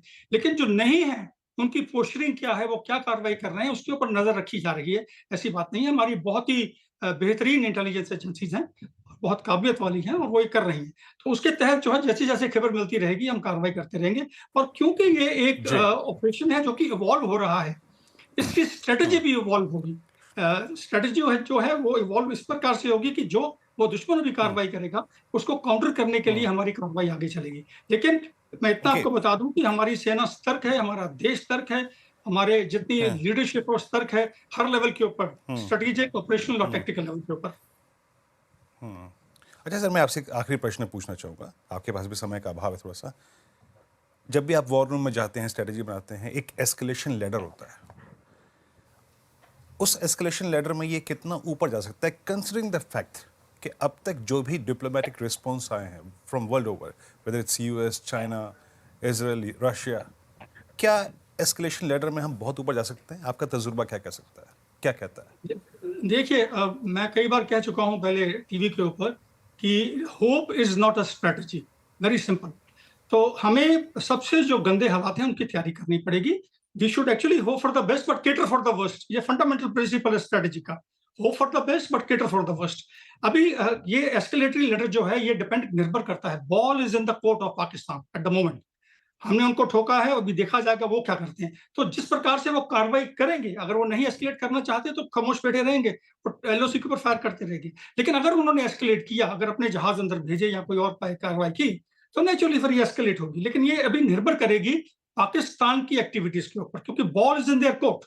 हमने उनको संदेश दे दिया है, हमने कार्रवाई कर दी है, हमने 9 जो टेररिस्ट थे कैंप थे उनको डिस्ट्रॉय कर दिया है, टेररिस्ट के जो हेडक्वार्टर थे भावलपुर में, मुरीद के में, उनको डिस्ट्रॉय कर दिया है। मैसेज हमने पॉलिटिकल लेवल के ऊपर, मिलिट्री लेवल के ऊपर बहुत लाउड एंड क्लियर मैसेज दे दिया है। अभी उनके ऊपर डिपेंड करता है, निर्भर करता है क्या करेंगे। जनरल साहब, बहुत बहुत शुक्रिया, बहुत बहुत शुक्रिया। आप इस दिन, महत्वपूर्ण दिन, हमारे साथ रहे मौजूद, और सभी मुद्दों पे बहुत स्पष्ट आपने बात कही। और एक बार फिर से जय हिंद, जय भारत। हमें अपने फोर्सेस पे बहुत गर्व है सर, बहुत बहुत शुक्रिया। तो जैसे कि सर कह रहे थे कि देखिए, अभी भी हम आउट ऑफ डेंजर नहीं है, और ये जो एस्केलेशन लैडर है ये अभी भी पूरा खुला हुआ है। और वही एक फैक्टर जो है श्रेया, वो बाजार को थोड़ा सा, अगर आप देखें, चिंतित और जिसे कहते हैं स्केप्टिकल रखता है। खैर, आज सीक्वेंस ऑफ इवेंट क्या था उसको समझने की कोशिश करते हैं। लक्ष्मण जी मेरे साथ, मेरे वरिष्ठ सहयोगी इस वक्त CNBC आवाज़ के इकोनॉमिक पॉलिसीज एडिटर मौजूद हैं इस वक्त। लक्ष्मण जी नमस्कार। लक्ष्मण जी, अभी आप जनरल साहब को सुन रहे थे कि ये जो एस्केलेशन लैडर है वो ओपन है, कहीं भी आ सकता है, लेकिन अब तक का सर सीक्वेंस ऑफ इवेंट क्या रहा, और अभी सरकार अब किस चीज़ की तैयारी कर रही है? और एक और चीज़ लक्ष्मण जी, जो डिप्लोमेटिक चैनल्स हैं वहाँ से कैसे रिस्पॉन्स है अब तक? बिल्कुल, तीनों चीजें आपको बताता हूं। सबसे पहली बात कि अभी जो जनरल साहब कह रहे थे उनको जोड़कर देखिए, विदेश सचिव के जो बयान आए थे प्रेस कॉन्फ्रेंस में, आखिरी लाइन उन्होंने क्या कही थी? आखिरी लाइन उन्होंने कही थी कि ऑपरेशन सिंदूर के तहत अभी घटनाक्रम तेजी से बदल रहे हैं और समय समय पर हम आपको जानकारी देंगे। इसका सीधा सा मतलब यह है कि ऑपरेशन सिंदूर का फुल स्टॉप अभी नहीं हुआ है। भारत को पता है कि जिस तरीके से घर में घुसकर पाकिस्तान को मारा गया है, जाहिर तौर पर पाकिस्तान कोई जरूरत कर सकता है, उसके लिए तमाम तैयारियां की जा रही है। और तैयारियों के लिए मैं जहां पे खड़ा हूं, ये जगह को ध्यान रखिए, ये है रायसीना हिल्स। ये रायसीना हिल्स जो है, ये देखिए, ये सबसे पहले आप देख रहे हो, ये है रक्षा मंत्रालय। रक्षा मंत्रालय से जैसे आप ऊपर बढ़ेंगे रायसीना हिल्स की तरफ, तो ये है आपको विदेश मंत्रालय। और विदेश मंत्रालय के बाद जो पेड़ों से ढका हुआ है, दिखता नहीं है सीधे तौर पर, वो है आपको प्रधानमंत्री कार्यालय। तो ये जो ऑपरेशन सिंदूर चलाया गया, उसमें तीनों रायसीना हिल्स के इन तीनों बिल्डिंग के तहत जो ऑफिस हैं, जो अधिकारी हैं, जो मंत्री हैं, उनकी भूमिका काफी महत्वपूर्ण रही है। और अभी भी गृह मंत्री अमित शाह, डिफेंस मिनिस्टर राजनाथ सिंह, कई राज्यों, सीमावर्ती इलाके के राज्य हैं या सीमा से थोड़ी सी दूरी पर है, जैसे पंजाब, राजस्थान, बिहार, उत्तर प्रदेश, जम्मू कश्मीर, लद्दाख, इन सभी राज्यों के प्रमुखों के साथ बैठक कर रहे हैं और हिदायत दे रहे हैं किस तरह की तैयारियां हमें रखनी है। आज जगह जगह मॉक ड्रिल किया जा रहा है, शाम में भी मॉक ड्रिल किया जाएगा। तो तैयारी पूरी है। किसी भी तरह की कोई हरकत करे तो सैन्य कार्रवाई की जाएगी, इससे ज्यादा मुंहतोड़ जवाब दिया जाएगा। डिप्लोमेटिक चैनल पे यूएस, रशिया, यूके, यूएई, इन तमाम देशों को पहले ही बता दिया गया कि हमने जो किया है आत्मरक्षा के लिए किया है, हमने कोई हमला नहीं किया, उनके किसी सिविलियन को नहीं मारा, उनके आतंकी ठिकानों को मारा, क्योंकि वो हम पे फिर हमला करने वाले थे, हमने बचाव के तहत मारा। तो डिप्लोमेटिक तरीके से भारत बहुत आश्वस्त दिख रहा है। तो ऑपरेशन सिंदूर के तहत संक्षिप्त बताऊं कि 9 ठिकानों पर, आतंकी के 9 ठिकानों पर ध्वस्त 24 मिसाइलें दागी गई और 9 ठिकानों को ध्वस्त कर दिया गया। वहां मरने की अलग अलग खबरें आ रही हैं, जो हमारे दर्शक देख ही रहे होंगे। अच्छा लक्ष्मण जी, अभी तक वर्ल्ड मीडिया ने उस पर भी आप नजर रखते होंगे, कैसे लिया इस स्ट्राइक को? क्योंकि बात यही थी कि हमारी सेनाओं का एक गौरवशाली इतिहास रहा है, हमने कभी भी शांति काल में और युद्ध काल में भी कभी किसी देश के नागरिक को नहीं छुआ। तो ये नपातुला रिस्पांस कैसा लगा वर्ल्ड मीडिया को, और इनफैक्ट डिप्लोमेटिकल चैनल से जो रिस्पांस आ रहे हैं वो कैसे रहे? देखिए, दोनों चीजें वर्ल्ड मीडिया को बताऊं तो 2 हिस्से में बांट के देखूं। मैं सोच रहा था कि पाकिस्तान की मीडिया को नहीं देखूंगा, वो तो एक तरफा दिखा रहा होगा, लेकिन सबसे आश्चर्य की बात यह है कि पाकिस्तान की मीडिया ने भी इस बात को स्वीकारा कि उनके यहाँ हमले हुए, उनके यहाँ लोगों की मौतें हुई हैं और वहां पे कई सारे ऐसे विजुअल दिखाए गए, वहां के लोग खुद विजुअल बना बना के भेज रहे थे। तो वहां भी लोगों ने इस बात को स्वीकारा, आधिकारिक तौर पर बयान दिया है कि हमारे यहाँ कितने लोगों की मौत हुई है, किन किन ठिकानों पर हमला किया गया। हालांकि जाहिर तौर पर जितनी होती है ऐसे मामले में जो इस देश पे हमला होता है, वो संख्या को कम करके दिखाता है, वही कम करके दिखाया गया। लेकिन पाकिस्तान के अलावा जो दूसरे मीडिया थे, चाहे आप CNN की बात करें, दूसरे विदेशी मीडिया की बात करें, BBC की बात करें, तो सबने इस बात को पहले दिखाया कि ये जो कार्रवाई की गई वो पहलगाम हमले के बाद की गई कार्रवाई है, पहलगाम हमले के जवाब में की गई कार्रवाई है। किसी सिविलियन को इससे नुकसान नहीं हुआ, आतंकी ठिकाने थे उसको मार गिराया गया है। खासतौर से जो वहां के आतंकवादी लोग थे, उनके जो बयान आए कि हमारे परिवार के 10 लोग मारे गए, 14 लोग मारे गए, इन बयानों को दिखाया गया, जो साफ तौर से दर्शाता है कि इंटरनेशनल मीडिया भी समझती है कि चीजें जो है जैसे पाकिस्तान परोसने की कोशिश कर रहा था वैसा नहीं है, चीजें वाकई एक सीमा से ऊपर जा चुका था, पानी सर से ऊपर बह रहा था, इसीलिए कार्रवाई करने की नौबत आई है। जी बिल्कुल सही कह रहे थे लक्ष्मण जी, आपने वो सारे विजुअल्स और हम देख रहे थे, लोग स्कूटर से, साइकिल से जा जाकर वो जो बॉम्ब गिरा है उसका तबाही का मंजर देख रहे थे। और फिर पाकिस्तान के PM शहबाज शरीफ का जो बयान आया है कि इस कार्रवाई की वो कड़ी निंदा करते हैं, फिर मसूद अजहर का ये कि मैं भी मर जाता, ऐसे बयानों को कैसे देख रहे हैं आप? क्या हमें थोड़ी डरने की ज़रूरत है, कॉशियस रहना है? हालांकि भी आपने विक्रम सिंह को भी सुना, वो भी कह रहे थे कि सतर्क तो रहना चाहिए। आपकी इन्फॉर्मेशन क्या कहती है, पाकिस्तान कैसे रिटेलिएट कर सकता है? देखिए, 3 चीजें काफी महत्वपूर्ण हैं। इतने बड़ा हमला हुआ है तो जाहिर तौर पे पाकिस्तान की सरकार है, उसके ऊपर भी एक दबाव होगा लोगों का, उनको अपना चेहरा छुपाने के लिए कुछ न कुछ तो करना पड़ेगा। भले ही खाली मैदान में बम क्यों न गिरा दे, मिसाइल क्यों न दाग दे, कुछ न कुछ ने अपना चेहरा दिखाने के लिए करना है। तो ये एक कार्रवाई हो सकती है जिसके लिए भारत बिल्कुल तैयार है। सीमा से दूर सभी जगह चौकस कर दिए गए हैं, सभी अलर्ट पर हैं। दूसरी चीज कि इसको अलग करके देखें जो आतंकी घटनाओं को लेकर के, तो जिस तरीके से आतंकी ठिकानों को नेस्तनाबूद किया गया, तो थोड़े बहुत छिटपुट घटनाओं देने का अंजाम आतंकवादी जरूर करेंगे। यही वजह कि गृह मंत्री सारे राज्यों के मुख्य सचिवों के साथ बैठक कर रहे हैं, हालात की समीक्षा कर रहे हैं कि कोई भी ऐसी कोई संदेहास्पद स्थिति दिखे तो तुरंत उस पर काबू पाया जा सके। और तीसरी बात, पाकिस्तान कोशिश कर रहा है कि दुनिया भर के बाकी देशों के पास जाकर के वो अपने डिप्लोमेटिक तरीके से भारत पर दबाव बनाने की कोशिश करे। चीन के जो राजदूत पाकिस्तान में, उनके साथ बैठक भी हुई है, लेकिन बहुत ज्यादा यहाँ पे सफलता पाकिस्तान को मिलती दिख नहीं रही है, क्योंकि जो अंतर्राष्ट्रीय स्तर पर जो नेता है, डिप्लोमेट है, वो बहुत खुल करके पाकिस्तान के साथ नहीं आ रहे हैं। इस हमले के बाद इतना जरूर कह रहे हैं कि आप लोग थोड़ा सा संयम बरतिए, अब इसको अगले लेवल पे मत ले जाइए।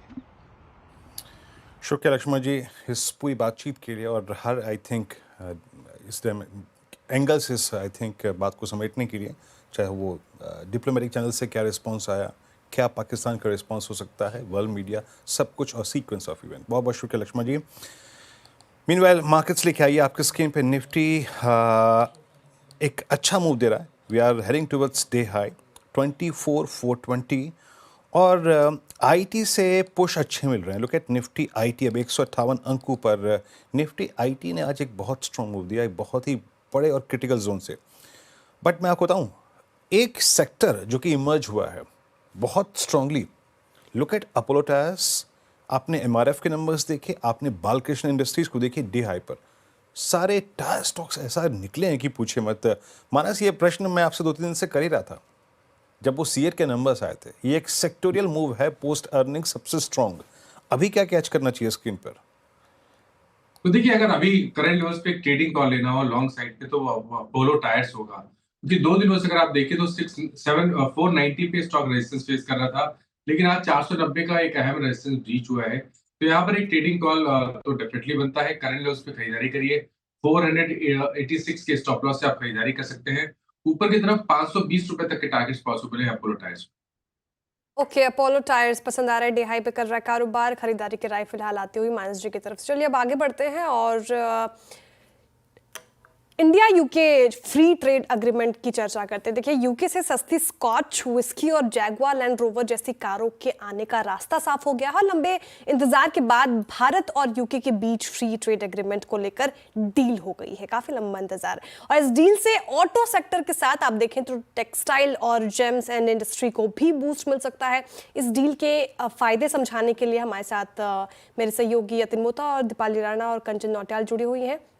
सबसे पहले यतिन जी, मैं आपके पास आना चाहूँगी। सस्ती स्कॉच विस्की का रास्ता साफ हो गया है और भारत और यूके के बीच एफटीए डील हुई है।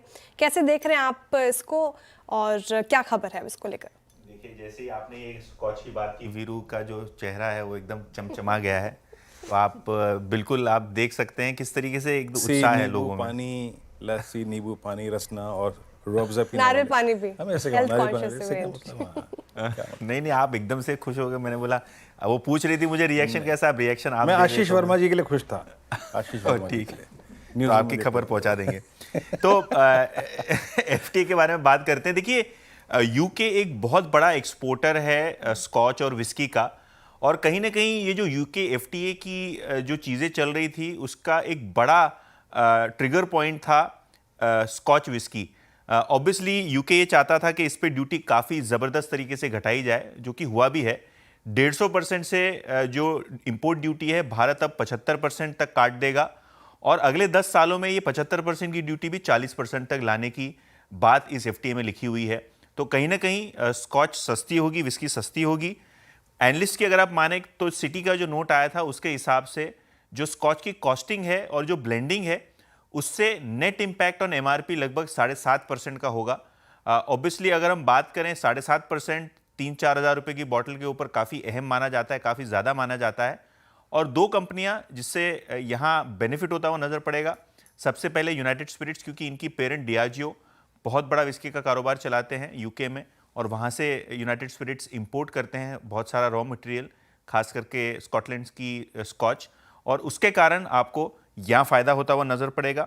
इसके अलावा 32% जो यूनाइटेड स्पिरिट्स का प्रीमियम पोर्टफोलियो है, क्योंकि दाम गिरने चालू हो जाएंगे तो कहीं ना कहीं उस पोर्टफोलियो को बेनिफिट मिलेगा, ज़्यादा कॉम्पिटिटिव हो जाएंगी उनकी जो ब्रांड्स हैं।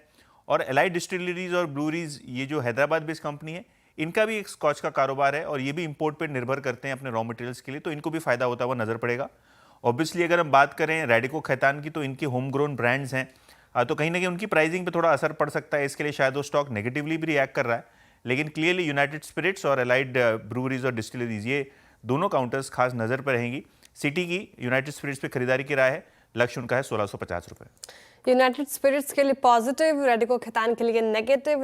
रेडिको खैतान अगर आप देखें तो 1.5 लो के आसपास कारोबार करता हुआ नजर आएगा। रिजल्ट अच्छे रहे उसके बावजूद इस खबर का नेगेटिव असर। वही यूनाइटेड स्पिरिट्स अभी फिलहाल ठंडा है, फ्लैट कारोबार करता हुआ नजर आएगा, लेकिन लॉन्ग टर्म में देखिए नहीं, रिकवरी आई है निचले स्तरों से, ग्रीन पे आ गया लगभग 0.25% की तेजी के साथ। शुक्रिया दिन जानकारी के लिए। अब चलते हैं दीपाली के पास। दीपाली बताइए, हालांकि आप देखें तो auto sector in green trade कर रहा है, 1.5% के करीब इस पूरे स्पेस में तेजी। टाटा मोटर्स जैसे स्टॉक्स में अच्छी खासी तेजी। तो यूके भारत एफटीए के ऑटो सेक्टर को कैसे बूस्ट कर सकता है, इस पे आपकी राय?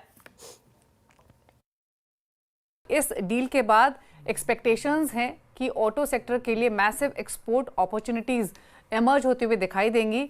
इनफैक्ट जो टैरिफ लगता था प्रीमियम यूके व्हीकल्स पर, वहाँ पर सबसे बड़ा रिलीफ आते हुए दिखाई देगा, क्योंकि जो टैरिफ है इंपोर्ट्स पर वो 100% से घटकर सीधे 10% हो गया है। तो सबसे बड़ा बेनिफिशियरी तो उस स्थिति में टाटा मोटर्स ही दिखाई दे रहा है, क्योंकि बाकी ऑटो कंपनीज की भी बात करें तो वो भी तैयार हैं इस अपॉर्चुनिटी को टैप करने के लिए।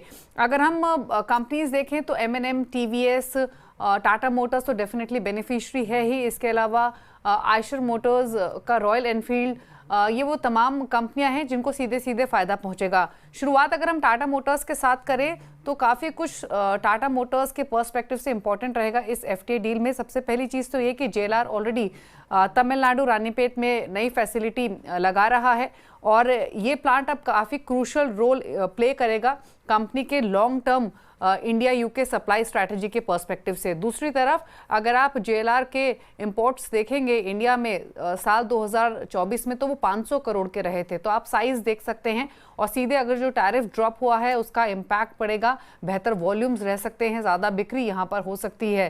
टाटा मोटर्स को तो बेनिफिट मिलेगा ही JLR के इंप्रूव्ड सेल्स के एक्सपेक्टेशंस के बीच में, लेकिन बाकी कंपनीज की बात करें तो महिंद्रा ने ऑलरेडी कहा है कि जो उनके बॉर्न इलेक्ट्रिक व्हीकल्स हैं, जिसमें BE6 और XUV 9e हैं, उनको वो राइट हैंड मार्केट में सबसे पहले एक्सपोर्ट करेंगे स्टार्टिंग यूके। तो यहाँ पर M&M को बेनिफिट आते हुए दिखाई देगा। TVS मोटर्स की बात करें तो कंपनी ऑलरेडी जो ब्रिटिश मोटरसाइकिल ब्रांड है नॉर्टन, उनकी यूनिट लगा रही है तमिलनाडु में, तो यहाँ पर TVS मोटर्स को भी इसका फायदा मिलेगा। आयशर मोटर्स की बात करें तो रॉयल एनफील्ड के थ्रू ऑलरेडी एक स्ट्रॉन्ग प्रेजेंस है कंपनी की यूके मार्केट में, तो मार्जिन एक्सपेंशन, वॉल्यूम एक्सपेंशन आते हुए दिखाई देगा इस एफटीए डील के बाद। बिल्कुल, इस डील के बाद क्लियरली आज ऑटो सेक्टर में अच्छी खासी तेजी में भी देखने को मिल रही है। JLR के जिस तरीके से वहाँ पे बिक्री बढ़ने की बात हो रही है, टाटा मोटर्स पे इसका असर। टॉप गेनर्स में शामिल शानदार, आप देखिए डे हाई के करीब कारोबार करता हुआ नजर आएगा। लेकिन कंचन के पास चलते हैं। देखिए कंचन, डील के बाद भारत से यूके को गारमेंट एक्सपोर्ट बढ़ने की बात आखिर क्यों कही जा रही है? और साथ ही एक और सवाल कि जेम्स एंड ज्वेलरी को कितना फायदा मिलेगा? जी डेफिनेटली, जैसे कि अभी हमारे को एंकर्स ने भी बताया कि ऑटोमोटिव और लेकर सेक्टर में एक बूस्ट आता हुआ दिखाई दे सकता है। ऐसे ही हमें टेक्सटाइल सेक्टर में और साथ ही साथ ज्वेलरी एंड जेम सेक्टर में भी अच्छी खासी बूस्ट आने की संभावनाएं जताई जा रही है। सबसे पहले शुरुआत कर लेते हैं टेक्सटाइल सेक्टर के साथ। अगर अभी करंट सिनेरियो देखा जाए तो यहाँ पे 8 to 10% की जो ड्यूटी है वो हमें लगती हुई दिखाई दे रही है, लेकिन एफटीए डील के बाद ये जो ड्यूटी है वो जीरो हो जाएगी। यानी कि यहाँ से जो एक्सपोर्ट है उस पर हमें अच्छा खासा एक बूस्ट मिलता हुआ दिखाई दे सकता है। यही नहीं बल्कि जो इंडिया की कॉम्पिटिटिवनेस है वो भी काफ़ी ज़्यादा बढ़ती हुई हमें यहाँ से नज़र आ सकती है, और इसी का रिफ्लेक्शन आज हमें स्टॉक प्राइसेस के अंदर भी देखने को मिल रहा है। साफ तौर पे जो आज टेक्सटाइल स्टॉक्स है वहाँ पे अच्छी खासी तेज़ी आज के सत्र में देखी जा रही है। 10% तक जो नंबर्स है वो बढ़ते हुए दिखाई दिए हैं। इसके अलावा ज्वेल्स एंड ज्वेलरी की बात करें तो यहाँ पे भी इस टाइम पे जो करंट ड्यूटी है वो 5 से 12% तक की लगती है, लेकिन एफटीए के बाद जो ये ड्यूटी है वो जीरो हो जाएगी। तो सेम चीज़ हमें यहाँ पे भी लागू होती हुई दिखाई देगी कि जो एक्सपोर्ट मार्केट है वो और भी ज़्यादा बढ़ जाएगा, कॉम्पिटिटिवनेस यहाँ पे और भी ज़्यादा बढ़ती हुई दिखाई देगी, और हो सकता है कि जो एक्सपोर्ट का रेशियो है वो हमें डबल तक होता हुआ दिखाई दे। इसके अलावा अगर इस टाइम पे हम देखें टेक्सटाइल सेक्टर में एक स्टॉक है गोकुलदास, वहाँ पे मैनेजमेंट ने भी इसके ऊपर राय दी है। आइए उसको एक बार सुन लेते हैं। ये एफटीए जो है जब लागू होगा तब हमें, मेरे ख्याल से ये $1 बिलियन का अपॉर्चुनिटी मुझे दिखाई दे रहा है, क्योंकि आज बांग्लादेश से जो यूके का एक्सपोर्ट्स हो रहा है वो करीब 4 बिलियन का है, और चाइना से यूके का एक्सपोर्ट्स करीब 5 बिलियन का है। बांग्लादेश हमसे 12% चीपर है क्योंकि उनको ड्यूटी फ्री एक्सेस मिलता है यूके के साथ, और हमारा विद 12% ड्यूटी जाता था अभी तक। तो जब ये एफटीए लागू होगा तब हमारे लिए एक लेवल प्लेइंग फील्ड मिल जाएगा, और काफी सारे बिजनेस बांग्लादेश टू इंडिया भी आ सकता है क्योंकि सिमिलर टैरिफ रेजिम मिल जाएगा हमें। और ऊपर से चाइना के कंपैरिजन में हमें एक 12% का एडवांटेज मिलेगा, तो वो भी एक एक्स्ट्रा एडवांटेज है। तो आपने सुना अभी, शुक्रिया कंचन तमाम जानकारी के लिए। अब चलिए शो में आगे बढ़ते हैं और वक्त हो चुका है 4 के चौके का। सस्ता ऑप्शन लेंगे हम मानस जायसवाल से। एफएनओ सुपरस्टार के लिए हमारे साथ जुड़े हुए हैं चंदन तापड़िया, चार्ट का चमत्कार आशीष ख्याल जी से लेंगे, साथ ही मिड कैप फंडा के लिए चलेंगे हम गौरांग शाह जी के पास। शुरुआत मानस जायसवाल जी, बताइए आपका सस्ता ऑप्शन क्या है? देखिए, सस्ता ऑप्शन के लिए मदरसन के ऑप्शन में खरीदारी करने की राय रहेगी। यहाँ पर कंसोलिडेशन के बाद 100 डे मूविंग एवरेज स्टॉक ने ब्रीच कर दिया है, तो 145 वाला कॉल ऑप्शन मदरसन का लिया जा सकता है। उसके जो प्राइस है वो चल रहे हैं 4 रुपीज 70 पैसे के आसपास इसके प्राइस चल रहे हैं 145 के कॉल ऑप्शन के। तो यहाँ पर खरीदारी करेंगे, स्टॉप लॉस लगाएंगे 3.5 रुपए का, टारगेट सेट करेंगे 7 रुपए के। जी समदन, आपकी कॉल 145 की स्ट्राइक पकड़नी है आपको। चंदन जी के पास चलते हैं। अब आज का एफएनओ सुपरस्टार पिक करेंगे। चंदन, क्या पिक कर रहे हैं? जी वीरू नमस्कार। देखिए, मैंने यहाँ पे पिक किया अपोलो टायर पे। देखिए, एक तो रबड़ के प्राइसेस है वो मल्टीपल मंथ्स के लोवेस्ट लेवल पे है, और क्रूड भी कहीं ना कहीं स्टेबल हो रहा है। उसके चलते जितने भी टायर कंपनीज है सबके प्राइस मोमेंटम देखने को मिल रहा है, चाहे आप सीएट की बात करें या फिर बालकृष्णा या फिर जेके टायर। यहाँ पे मैं अपोलो टायर पे खरीदारी की सलाह देना चाहूंगा। ओवरऑल देखिए तो लगभग 10-11% का ओपन इंटरेस्ट एडिशन हुआ है। पिछले 5 वीक से हाई टॉप आया, बॉटम फॉर्मेशन बना है, और लगभग 17-18 दिन पहले लगभग 375 का जो बॉटम हुआ था उसका मोमेंटम अभी भी एक्सटेंड होना चाहिए। तो अपोलो टायर पे खरीदारी की सलाह रहेगी। सपोर्ट रहेगा लगभग 489 के आसपास, ऊपर में 515 तक के टारगेट अपोलो टायर दिखा सकता है। Okay, Apollo tyre FnO superstar के लिए चंदन जी की पिक, और हम लगातार चर्चा भी कर रहे थे जिस तरीके से टायर स्पेस में आज तेजी देखने को मिल रही है। आशीष ख्याल जी, आपका चार्ट का चमत्कार। देखिए, मेरे रडार पर महानगर गैस लिमिटेड है एमजीएल। यहाँ पर काफी समय से कंसोलिडेशन चल रहा था और ये अपर एंड ऑफ द रेंज आ चुका है। अगर यहाँ पर ब्रेकआउट आता है तो बहुत जबरदस्त मूव मिलने वाला है। तो ओवरऑल एंटिसिपेशन में कि यहाँ एक ब्रेकआउट आने की गुंजाइश है, अच्छा खासा मूव आ सकता है, तो एमजीएल पे बाई की राय होगी। ऊपर में टारगेट 1485 का देखा जा सकता है और स्टॉप लॉस है 1370 का। महानगर गैस आपके स्क्रीन पे एमजीएल, बहुत ही बेहतरीन ब्रेकआउट, बहुत ही ब्रेकआउट। परसों से हम इसको चेस भी कर रहे हैं, शानदार मूव यहाँ पर। गौरांग जी के पास चलते हैं आज का मिड कैप फंडा पिक करने के लिए। गौरांग जी नमस्कार, क्या पिक कर रहे हैं आज का मिड कैप फंडा? आपको भी सादर प्रणाम वीरेंद्र जी। तो अभी आप मदिरा क्षेत्र के बारे में बातचीत हो रही थी। फॉरेन ट्रेड एग्रीमेंट यूके से निर्णायक तरीके से 3 साल की मुशक्कत और मेहनत के बाद निर्णय लिया गया है, तो इसी क्षेत्र को हम थोड़ा आगे बढ़ाना चाहेंगे। और स्थानीय मार्केट में एक कंपनी है जिसके प्रोडक्ट्स बहुत ही प्रचलित और कंज्यूमर लॉयल्टी जिसे हम कहते हैं वो बहुत ही सर्वोच्च स्तर पर है। मैं बात कर रहा हूँ यूनाइटेड बेवरेजेस की। अनुमानित लक्ष्यांक करीबन 2300 के आसपास के हमने निर्धारित किए। आज शुरुआत थोड़ी अच्छी हुई थी, फिर फिसला, फिर वापस ऊपर की तरफ। तो अगर समय सीमा की पाबंदी नहीं है और पर्याप्त समय सीमा और लंबी अवधि का नजरिया है तो यूनाइटेड बेवरेजेस रिस्क रिवॉर्ड में काफी अच्छा लगता है। यूनाइटेड बेवरेज, जी हाँ, चाहती के लिए भी प्लेसमेंट बहुत अच्छी है इसकी। और यूनाइटेड बेवरेज पर गौरांग शाह जी की कॉल आज की 2162 पे। मैं चारों ट्रेड्स आपकी स्कीम पे रखता हूँ। शुरुआत की थी हमने सस्ता ऑप्शन माना जी के ट्रेड से। यहाँ पे उन्होंने संवेदन मदरसन की कॉल ली थी 145 की स्ट्राइक 7 के लक्ष्य के लिए, 550 पे 455 पे ट्रेड करती हुई। देन अपोलो टायर्स फ्यूचर्स यहाँ पे जिन्होंने ने पिक किया 515 के लक्ष्य के लिए, 497 पे ट्रेड करता हुआ बेहतरीन अव्वल दर्जे का चार्ट। महानगर गैस ये भी लास्ट टू लास्ट सेशन अपने सारे एवरेज के ऊपर आया था। आशीष जी का ट्रेड 1485 के स्टॉप लॉस के साथ 1409 पे ट्रेड करता हुआ 1370 का स्टॉप लॉस है। और नहीं यूनाइटेड ब्रेवरीज है, माफ़ कीजिएगा प्लीज़, स्पिरिट्स नहीं है। गौरांग जी की कॉल थी यूनाइटेड ब्रेवरीज और वो कॉल थी, चेंज कीजिएगा प्लीज़। खैर माफ़ी चाहूँगा। इस बीच एक स्टॉक और लेके आइएगा पीएनबी पे, जरा रिजल्ट्स रिएक्शन देखते हैं। इट्स डिसेंट, कोई कोलैप्स नहीं कर रहा है, छोड़ते हैं इसको। बट इस वक्त एक स्टॉक जो लीड ले रहा है और आई थिंक मूव दे रहा है, एक बार जरा कोटेक लिखे आइए। क्या कोटेक किसी प्रकार की शॉर्ट कवरिंग में जा रहा है क्या? It's 2091, yes. और एक बात याद रखिएगा, कोटेक पोस्ट नंबर कोलैप्स होने के बाद एक ट्रेजेक्ट्री को मेंटेन कर रहा है लोअर जोन्स पे, और उसका हाई है करीब करीब 2095, 9100 प्रिसाइसली, और अब ये उसी को स्ट्राइक करता हुआ। Ashish ji, for a short term reversal post numbers जो करेक्शन आया वो काफ़ी सिवियर था। आपने 2240 की ट्रेजेक्ट्री से आपने इसको 2060 तक रिट्रेस होकर देखा, 180 रुपीज़ का रिट्रेसमेंट। क्या ये एक रिवर्सल में कन्वर्ट हो सकता है पोस्ट 2100? मैं 5 मिनट चार्ट्स और 10 मिनट चार्ट्स पर टिप्पणियां कर रहा हूँ। बिल्कुल, अगर आप देखेंगे 10 मिनट चार्ट पे, ये जो पूरा का पूरा कंसोलिडेशन सुबह से चल रहा था, और आज ही के दिन नहीं बल्कि 2-3 दिन से जो कंसोलिडेशन था उसके अभी ऊपर ही लेवल पे आ चुका है, और यहाँ पर एक ब्रेकआउट आने की गुंजाइश है। मेरे ख्याल से आपने बहुत सही पकड़ा है कि अगर ये 2100 का आंकड़ा ब्रेक कर देता है तो जो गैप फिलिंग एक्टिविटी है वो शुरू हो जाएगी कोटक के अंदर। 2150, 2175 लेवल्स तक जाने की गुंजाइश रखता है। तो ओवरऑल बैंकिंग क्षेत्र वैसे भी स्ट्रांग है, और कोटक यहाँ पे अंडर परफॉर्मिंग है। यहाँ से आउट परफॉर्मेंस शुरुआत हो सकती है। 2150 के टारगेट ऊपर मेंटेन करके चलिए, और नीचे में जो स्टॉप लॉस है वो जो डे लो का अराउंड 2069 का है, वहां पर मेंटेन किया जा सकता है। Okay, Kotak Mahindra bank its buy 2150 के टारगेट एक्सपेक्ट कर सकते हैं। तो फिलहाल ये स्ट्रैटेजी आप इस पर्टिकुलर काउंटर में अपनाएं। अब चलिए आगे बढ़ते हैं शो में और नज़र डालते हैं नतीजों पर। कल बहुत इंपॉर्टेंट दिन है नतीजों के लिहाज से। देखें तो कल निफ्टी में एशियन पेंट्स, टाइटन और एल&टी के नतीजे आएंगे। वायदा बाजार की बात करें तो वहाँ से 14 कंपनियों के नतीजे आएंगे।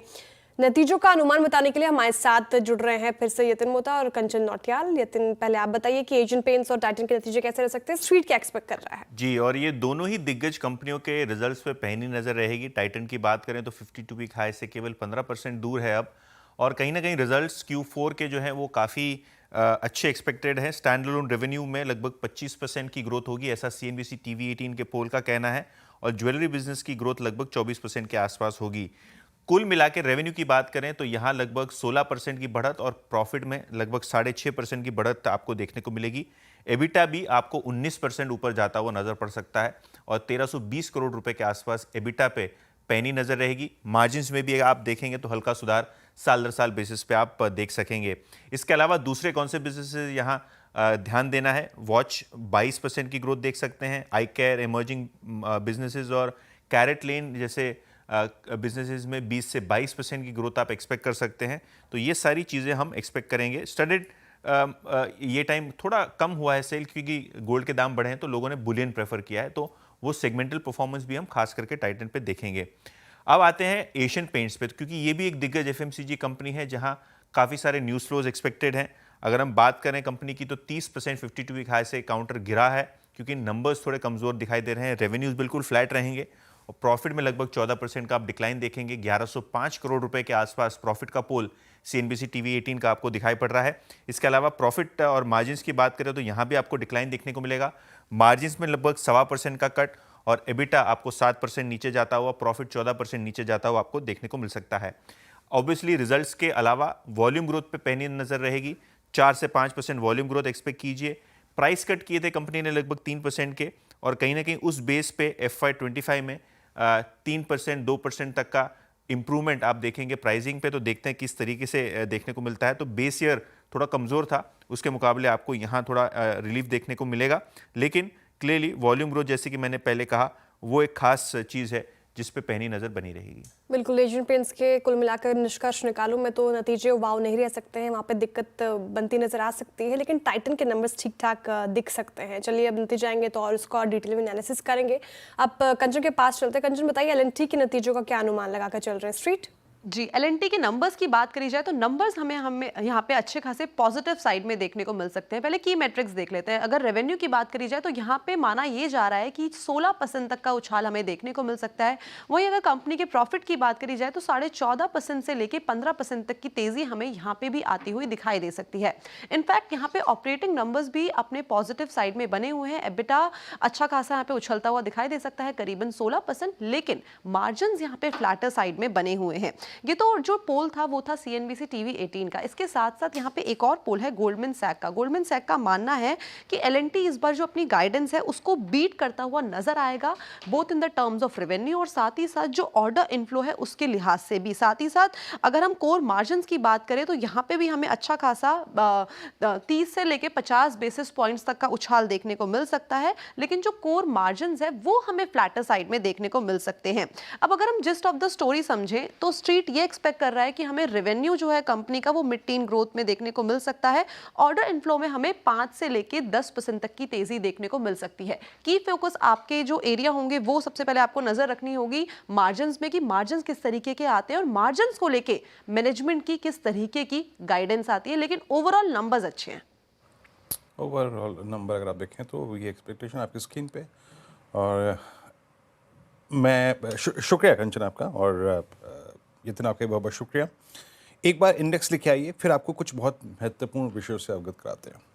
24,403 इंडेक्स वहीं पर, निफ्टी बैंक वहीं पर ही। PNB थोड़ा सा सिंक कर रहा है पोस्ट नंबर्स, जरा एक बार स्क्रीन पे लिख आइएगा, और थोड़ा सा सिंक करा है इस स्टॉक में। यस पचया, जब हम जनरल साहब से बात कर रहे थे, जब मैंने उनसे प्रश्न किया था ना कि it's in multi dimensional strike, आपने इकोनॉमिकली, आपने डिप्लोमेटिक चैनल्स को अगर आप देखें खंगाला, वहाँ से भी अगर आप देखें पाकिस्तान को कुछ नहीं मिला, और तीसरा था आर्म फोर्सेस का स्ट्राइक, कल का वो ऑपरेशन। लेकिन इकोनॉमिक फैक्टर क्या होता है मैं आपको दिखाता हूँ। रोहन के पास चलते हैं। जो एयर स्पेस है पाकिस्तान का वो बिल्कुल खाली सपाट पड़ा हुआ था। एक वीडियो दिखाता हूँ मैं आपको। रोहन, परसों भी हम न्यूज़ रूम में बात कर रहे थे बैठ के, इवन दो ये फॉरेन एयरलाइनर्स के लिए रेस्ट्रिक्टेड जोन नहीं था पाकिस्तान का एयर स्पेस, लेकिन लुफ्थांसा ने, ब्रिटिश एयरवेज ने वो एयर स्पेस यूज़ ही नहीं किया। आज के हालात क्या है? क्योंकि ये ऑपरेशंस तो बहुत ही, अगर आप देखें, सीमावर्ती इलाकों में हुए हैं।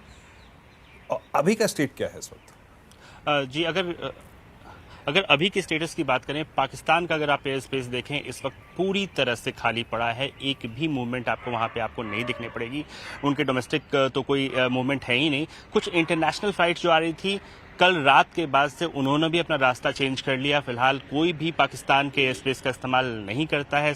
हमने कल देखा था कि लुफ्तांसा हुआ, एयर फ्रांस हुआ, ब्रिटिश एयरवेज भी, इन्होंने किनारा किया था पाकिस्तान से। लेकिन अभी की अगर बात करें, दुनिया के लगभग सभी एयरलाइन बच रहे हैं पाकिस्तान से। हालांकि जो ऑपरेशन सिंदूर है उसका असर भारत के एविएशन पे भी पड़ा है। इस वक्त आप दिल्ली के नॉर्थ और दिल्ली के वेस्ट का एयर स्पेस देखेंगे, वहां पे भी सिविलियन पैसेंजर एयरक्राफ्ट का मूवमेंट नहीं है।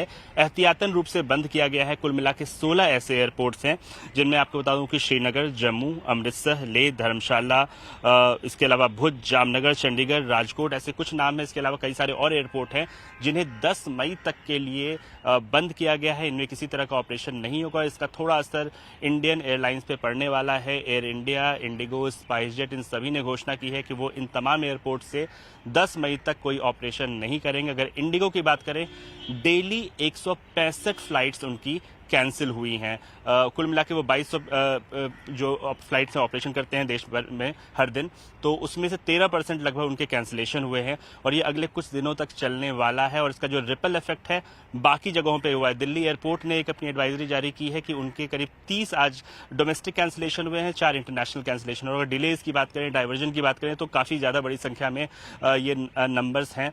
हालांकि तमाम एयरलाइंस ने कहा है कि अगर आप कैंसिलेशन करवाना चाहते हैं, आपको कोई रीशेड्यूल करवाना चाहते हैं, तो आपको इस वक्त फुल रिफंड दिया जाएगा।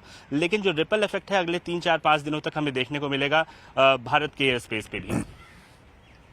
शुक्रिया रोहन आपका इस पूरी बातचीत के लिए। तो थोड़ा सा अगर आप देखें तो सेटबैक इंडियन एयरलाइनर्स के लिए है। एक तो आप रूट चेंज कर रहे हैं, आप अरेबियन सी को यूज़ कर रहे हैं फॉर ऑल इंटरनेशनल फ्लाइट्स। और एक और चीज़, ये जो पाकिस्तान के सीमावर्ती इलाके वाले जितने भी एयरपोर्ट्स थे वहाँ पे ऑपरेशन शट कर दिए गए हैं। एहतियातन अगर कोई भी, अगर आप देखें, पाकिस्तान हिमाकत करता है तो क्योंकि एयरफोर्स को उसका जवाब देना पड़ता है, तो वो एयरपोर्ट्स जो हैं वो डिफेंस ऑपरेशंस के लिए एंगेज रहते हैं, तो वहाँ के ऑपरेशंस शट कर दिए गए हैं। खैर, अभी मैं पता है शायद पूछना भूल गया, बट आपको बताऊं, पता नहीं हम कल बात कर रहे थे, पाकिस्तान का एयर स्पेस अगर एक दिन यूज़ नहीं होता है, लगभग 3 से 4 करोड़ रुपए के losses, including all landing and navigation. आप सोचिए कि आप जो हिमाकत करते हैं उसका कितना बड़ा इकोनॉमिक रिपरकशन होता है। कितने सिग्निफिकेंट लॉसेस हैं इसके? दोनों टांगे तोड़ेंगे, पाकिस्तान की कमर तोड़ेंगे। आपने जो सही कहा, एकदम हर एक एंगल से वार होगा और ये जरूरी है, बहुत जरूरी है। It's a high time now. बिल्कुल सही कहा आपने।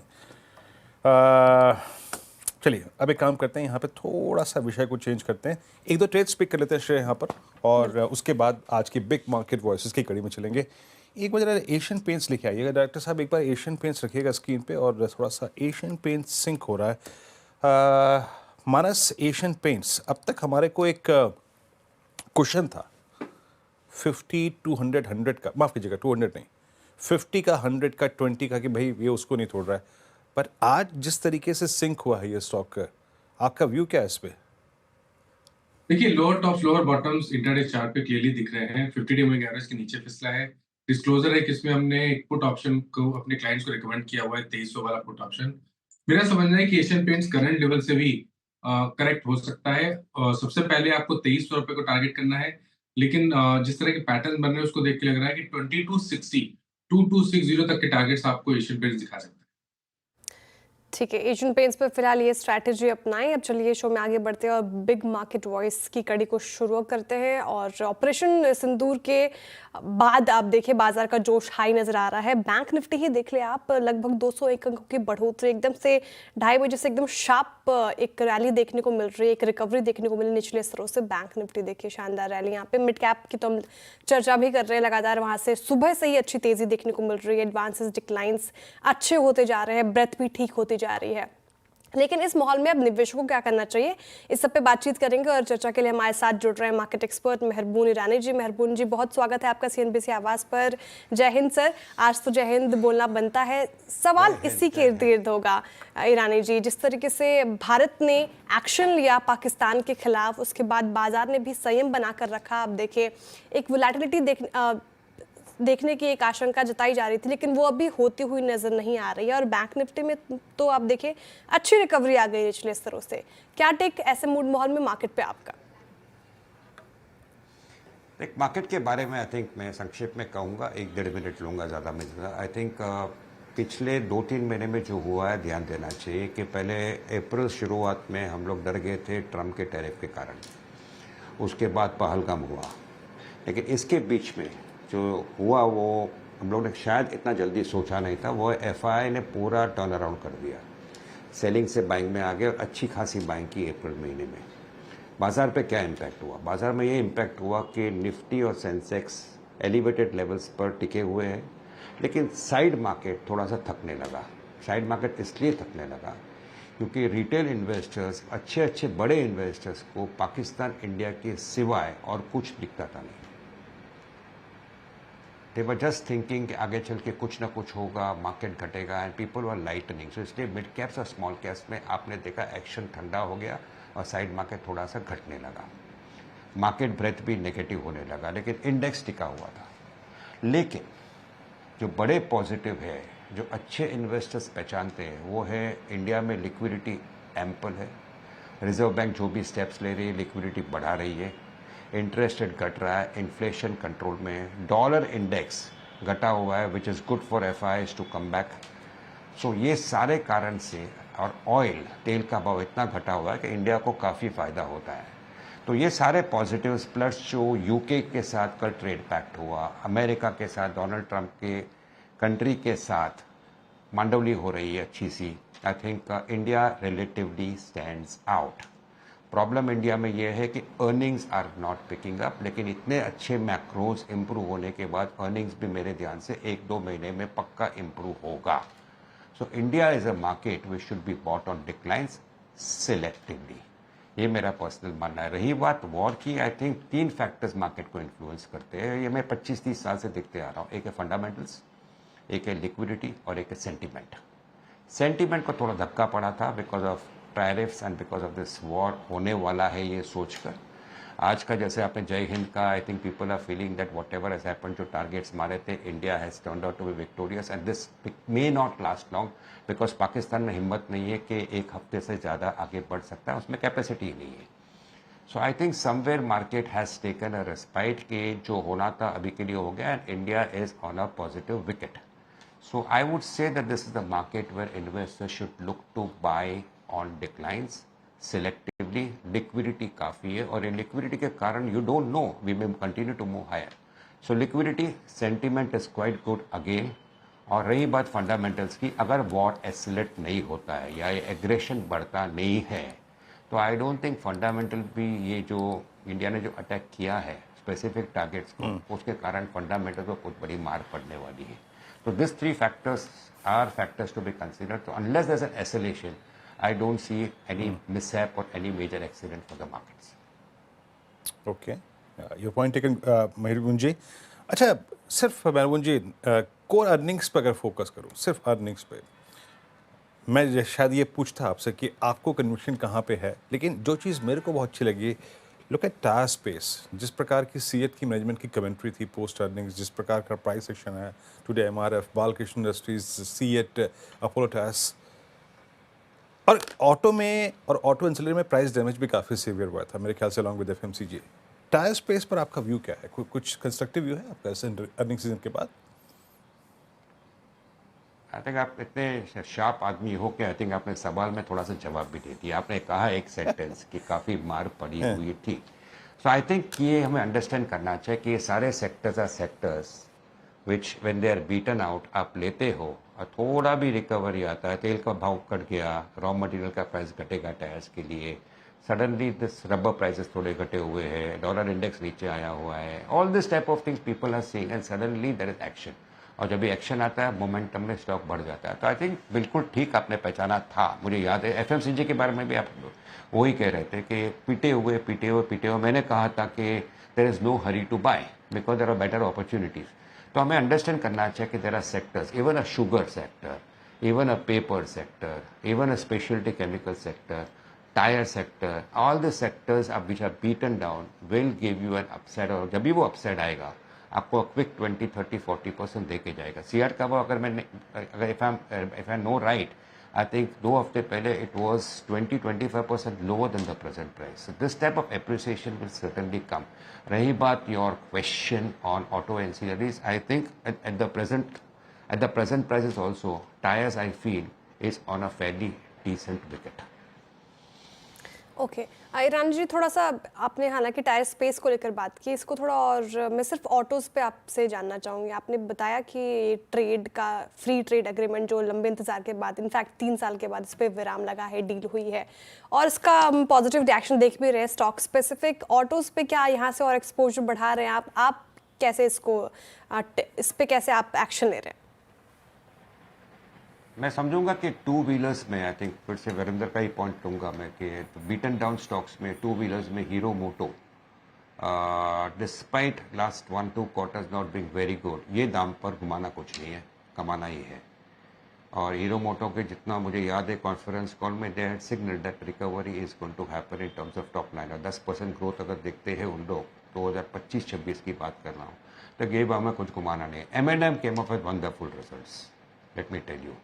और M&M में आगे चल के वैल्यू अनलॉकिंग भी अगर होती है तो I think that will add further value to the shareholders. So I would say that selectively auto also honestly is looking good. खाली ध्यान देना चाहिए कि some of the stocks have already made a decent up move in the last few days. So stocks आप पहचानते हो, खरीदने का पॉइंट कभी करना है वो I think people need to understand कि after a sharp rally in the stock price wait for a pull back and then go and buy into it. अच्छा महबूब जी, अब आते हैं लीडर्स पर जिन्होंने लीडरशिप रखी है. आई मीन जब अक्टूबर से लेकर दिसंबर तक हम गिर रहे थे उस वक्त HDFC bank, ICICI bank stable थे, और जब हमने पुल बैक में आए तो इन्होंने वो पूरी लीडरशिप अपने पास रखी. और इस बार के नंबर्स में कॉन्फिडेंस बाज़ार का थोड़ा प्राइवेट बैंक्स पे ज़्यादा है वर्सेस PSUs. यहाँ से अगर हम इस वॉर जोन से जब बाहर निकलेंगे, जब एक सब कुछ देख ही चुके हैं हम, ये वॉर देख चुके हैं हम, टेरिफ वॉर देख चुके हैं हम, क्या क्या देखा हमने पिछले 3 महीने में, 4 महीने में, क्या ये 2-3 स्टॉक्स लीडरशिप अपने पास रखेंगे? For instance Reliance, HDFC bank और ICICI bank. Stay committed with them, message क्या होगा आपका? बाजार में जो हुआ था, आई थिंक 2025 फर्स्ट हाफ को अगर आप 2024 फर्स्ट हाफ को अगर आप पकड़ो ध्यान से देखो तो आई थिंक ये front line stocks specially HDFC bank, ICICI bank, Kotak bank, axis bank, Reliance industries सभी ने बैक सीट लिया था और एक्शन हो गई थी साइड मार्केट में। I think somewhere this stocks needed to go up. तो जब भी मुझे कोई पूछता था, जब मार्केट सितंबर से घटने लगी, मैंने कहा था कि बहुत मार्केट नहीं घटेगा, क्योंकि घटेगा तो इंडेक्स हैवीवेट कौन सा घटेगा। They all are prices where they can not fall too much from that level. Reliance नीचे था, HDFC बैंक, ICICI सब नीचे था। So I think this stocks have valid well. रही बात आपके इशारा जो था PSU बैंक्स और प्राइवेट सेक्टर बैंक्स के बारे में, आई थिंक SBI की जो कमेंट्री आई थी, I think honestly I was disappointed. Bank of Baroda numbers were a disappointment. PNB के नंबर्स अभी आए, nothing great. Canara bank is yet to come. So मैं कहूँगा कि शायद first half of 2025 may not be very great for the PSU bank stocks from the present levels. एक कारण है ऑलरेडी बढ़ गए हैं, और दूसरा कारण है कि रिस्पेक्ट देना चाहिए। SBI ultimately the largest commercial bank, respect देना चाहिए। Interest rates are coming down on borrowings and they are not able to pass it on to the deposit holders so easily. So ये सब कारण के लिए possibly there will be a pull back और they will move at the same level. मैं PSU banks की बात कर रहा हूँ। रही बात प्राइवेट सेक्टर बैंक्स की, they remain a core portfolio stock, but after the sharp run up अगर आप सोचते हो कि 1900-2000 वाला HDFC बैंक 2200 हो जाएगा, 2300 हो जाएगा, that may not happen in a hurry. So ये मार्केट है कि जहाँ पे भी आपको एक मार्केट में पुल बैक आता है, फॉल आता है, आपके पास जो पैसे रहते हैं, भले वो 1000 करोड़ हो या 5 करोड़ हो या 5 लाख हो, the point is you have to utilise it in the best possible way. So I feel market में ये क्वार्टरली रिजल्ट्स निकल जाने के बाद I think there will be opportunities which will come for investors to buy into. If they go and buy into HDFC Bank, ICICI Bank or a Kotak Bank, it is possible the stocks may not do too many things because they've already gone up from the lower levels. और रही बात PSU banks की, I would say कि for the next 1 quarter or 2 quarters, I would like to keep on the side because this has been my favorite space. These stocks have given good money. ये run up के बाद I think I will take a back seat as far as PSU banks goes, at least for the first half of 2025. Irani ji, चर्चा के दौरान आपने कहा कि हो सकता है कि इम्प्रूव अर्निंग्स और इम्प्रूव होती हुई नजर आए हमें आने वाले क्वार्टर्स में। अगर बैंकिंग फाइनेंशियल्स को आप छोड़ दे तो कहाँ आपको विजिबिलिटी भी स्ट्रांग लग रही है? कौन सा सेक्टर होगा वो? मैं कहूँगा कि this is going to be a stock specific market. I think people have to understand कि सामने अर्निंग्स इम्प्रूवमेंट आएगा, मैंने कहा आएगा, बट ध्यान दे के खरीदना चाहिए because there are stocks which are still very very very expensive. और दूसरा बात है, geopolitical problems are there globally also, global trade problems भी है, तो please be very selective. For उदाहरण, कल का जो ट्रेड पैक्ट साइन हो गया उसके बाद अब टेक्सटाइल स्टॉक्स जोर से बढ़ गए। Now, textiles, according to me, could be a great space to be in over the next 1 to 2 years. I think textiles looks good. Oil marketing companies, जो ऑयल में इतनी मंदी है अभी, और ऑयल में शायद मंदी और बढ़ भी सकती है, so oil marketing companies provide a good element over here. Hotel stocks, which has been my favorite for the last 3 to 4 years. Indian hotels के जो नंबर आए, नंबर्स में कोई प्रॉब्लम नहीं है। द पॉइंट इज, होटल्स में अभी capacity of rooms बढ़ रही है, सब होटल्स एक्सपांड कर रहे हैं, और दूसरी बात सारे इन्वेस्टर्स होटल के स्टॉक्स को पहचान चुके हैं कि हाँ होटल्स अच्छे हैं। So you to understand, expecting the same appreciation from stocks of a sector जो अच्छा चल रहा था। Now, can hotels give the same appreciation for the next 1-2 years what it has given in the last 3 years? It may not happen. But hotels, oil marketing companies, and maybe textiles and specialty chemicals, I think अगले 1-1.5-2 साल में should give good appreciation. जो last to जो mention किया, textiles को कोई पूछता था नहीं है, स्पेशलिटी केमिकल्स को लोग भूल गए। आई थिंक उनका टाइम शायद अगले 1-2 साल में अच्छी तरह आएगा, अच्छा एप्रिसिएशन देके जाएगा इन्वेस्टर्स को। अच्छा महबून जी, चलिए इस बातचीत को आज एक बहुत ही रोचक पॉइंट पे अंतिम दौर में ले जाते हैं, क्योंकि बैंक्स और फाइनेंस स्पेस के पास लीडरशिप है, कन्विक्शन है। आपसे पूछता हूँ सर, एक फाइनेंस स्पेस में वेदर इट्स लेंडिंग और नॉन लेंडिंग इंस्टीट्यूशन, दोनों में से कोई एक स्टॉक बताइए जो मेहरबान जी का सबसे स्ट्रॉन्ग कन्विक्शन होल्ड करता है। 6 महीने बाद फिर बात करेंगे उस पर। मैं कहूँ, if you are comfortable, I am not putting, मैं आपके कंफर्टेबल बंदूक नहीं रख रहा हूँ, लेकिन आप फिर ही बताइए कंफर्टेबल होगा। देख हमेशा इज्जत देना चाहिए मार्केट को, कि मार्केट अपना भगवान है और मार्केट पे बहुत लोग हैं जो शाणे हैं, होशियार है। आई थिंक मैंने 2 हफ्ते पहले भी कहा था, यही 2 स्टॉक में फिर से दोहराऊंगा, लेकिन both the stocks are not very cheap but they will go up higher. One is Cholamandalam and one is Sundaram Holdings, Sundaram Finance Holdings. ये 2 stocks are possibly the highest rated stocks in the space in which they are. तो अगर आप मुझे पूछे कि ये पैसे लो मुझे इन्वेस्ट करके दो ये स्पेस में, जो आप पूछ रहे हैं इनडायरेक्टली डायरेक्टली, तो मैं कहूँगा कि दिस 2 स्टॉक्स आर स्टॉक्स जहाँ मैं कहूँगा कि अगर ये entire space after the rally which movement होता है, थोड़ा करेक्ट भी होता है, आई think this 2 stocks will allow you to sleep well and end up giving you appreciation over the next 6 to 9 months, which will make you feel nice and which will outperform the rise in the Nifty. Sundaram finance, ये stock आपको पसंद है। बहुत बहुत शुक्रिया रानी जी आज हमारे साथ जुड़ने के लिए, तमाम सवालों के अच्छी तरीके से जवाब देने के लिए बहुत शुक्रिया आपके समय के लिए।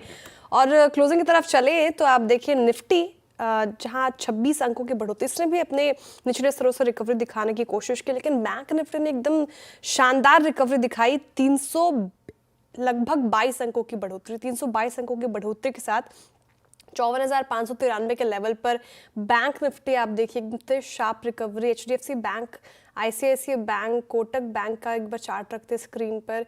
एचडीएफसी बैंक एकदम डे हाई के आसपास आपको कारोबार करता हुआ नजर आएगा। आईसीआईसीआई बैंक में भी निचले स्तरों से रिकवरी देखने को मिल रही है। Kotak Mahindra bank day high पर आ गया। पीएसयूज का क्या हाल है, एक बार पीएसयूज पे भी नजर रखते हैं, वहाँ पे क्या एक्शन देखने को मिल रहा है पीएसयूज बैंक में।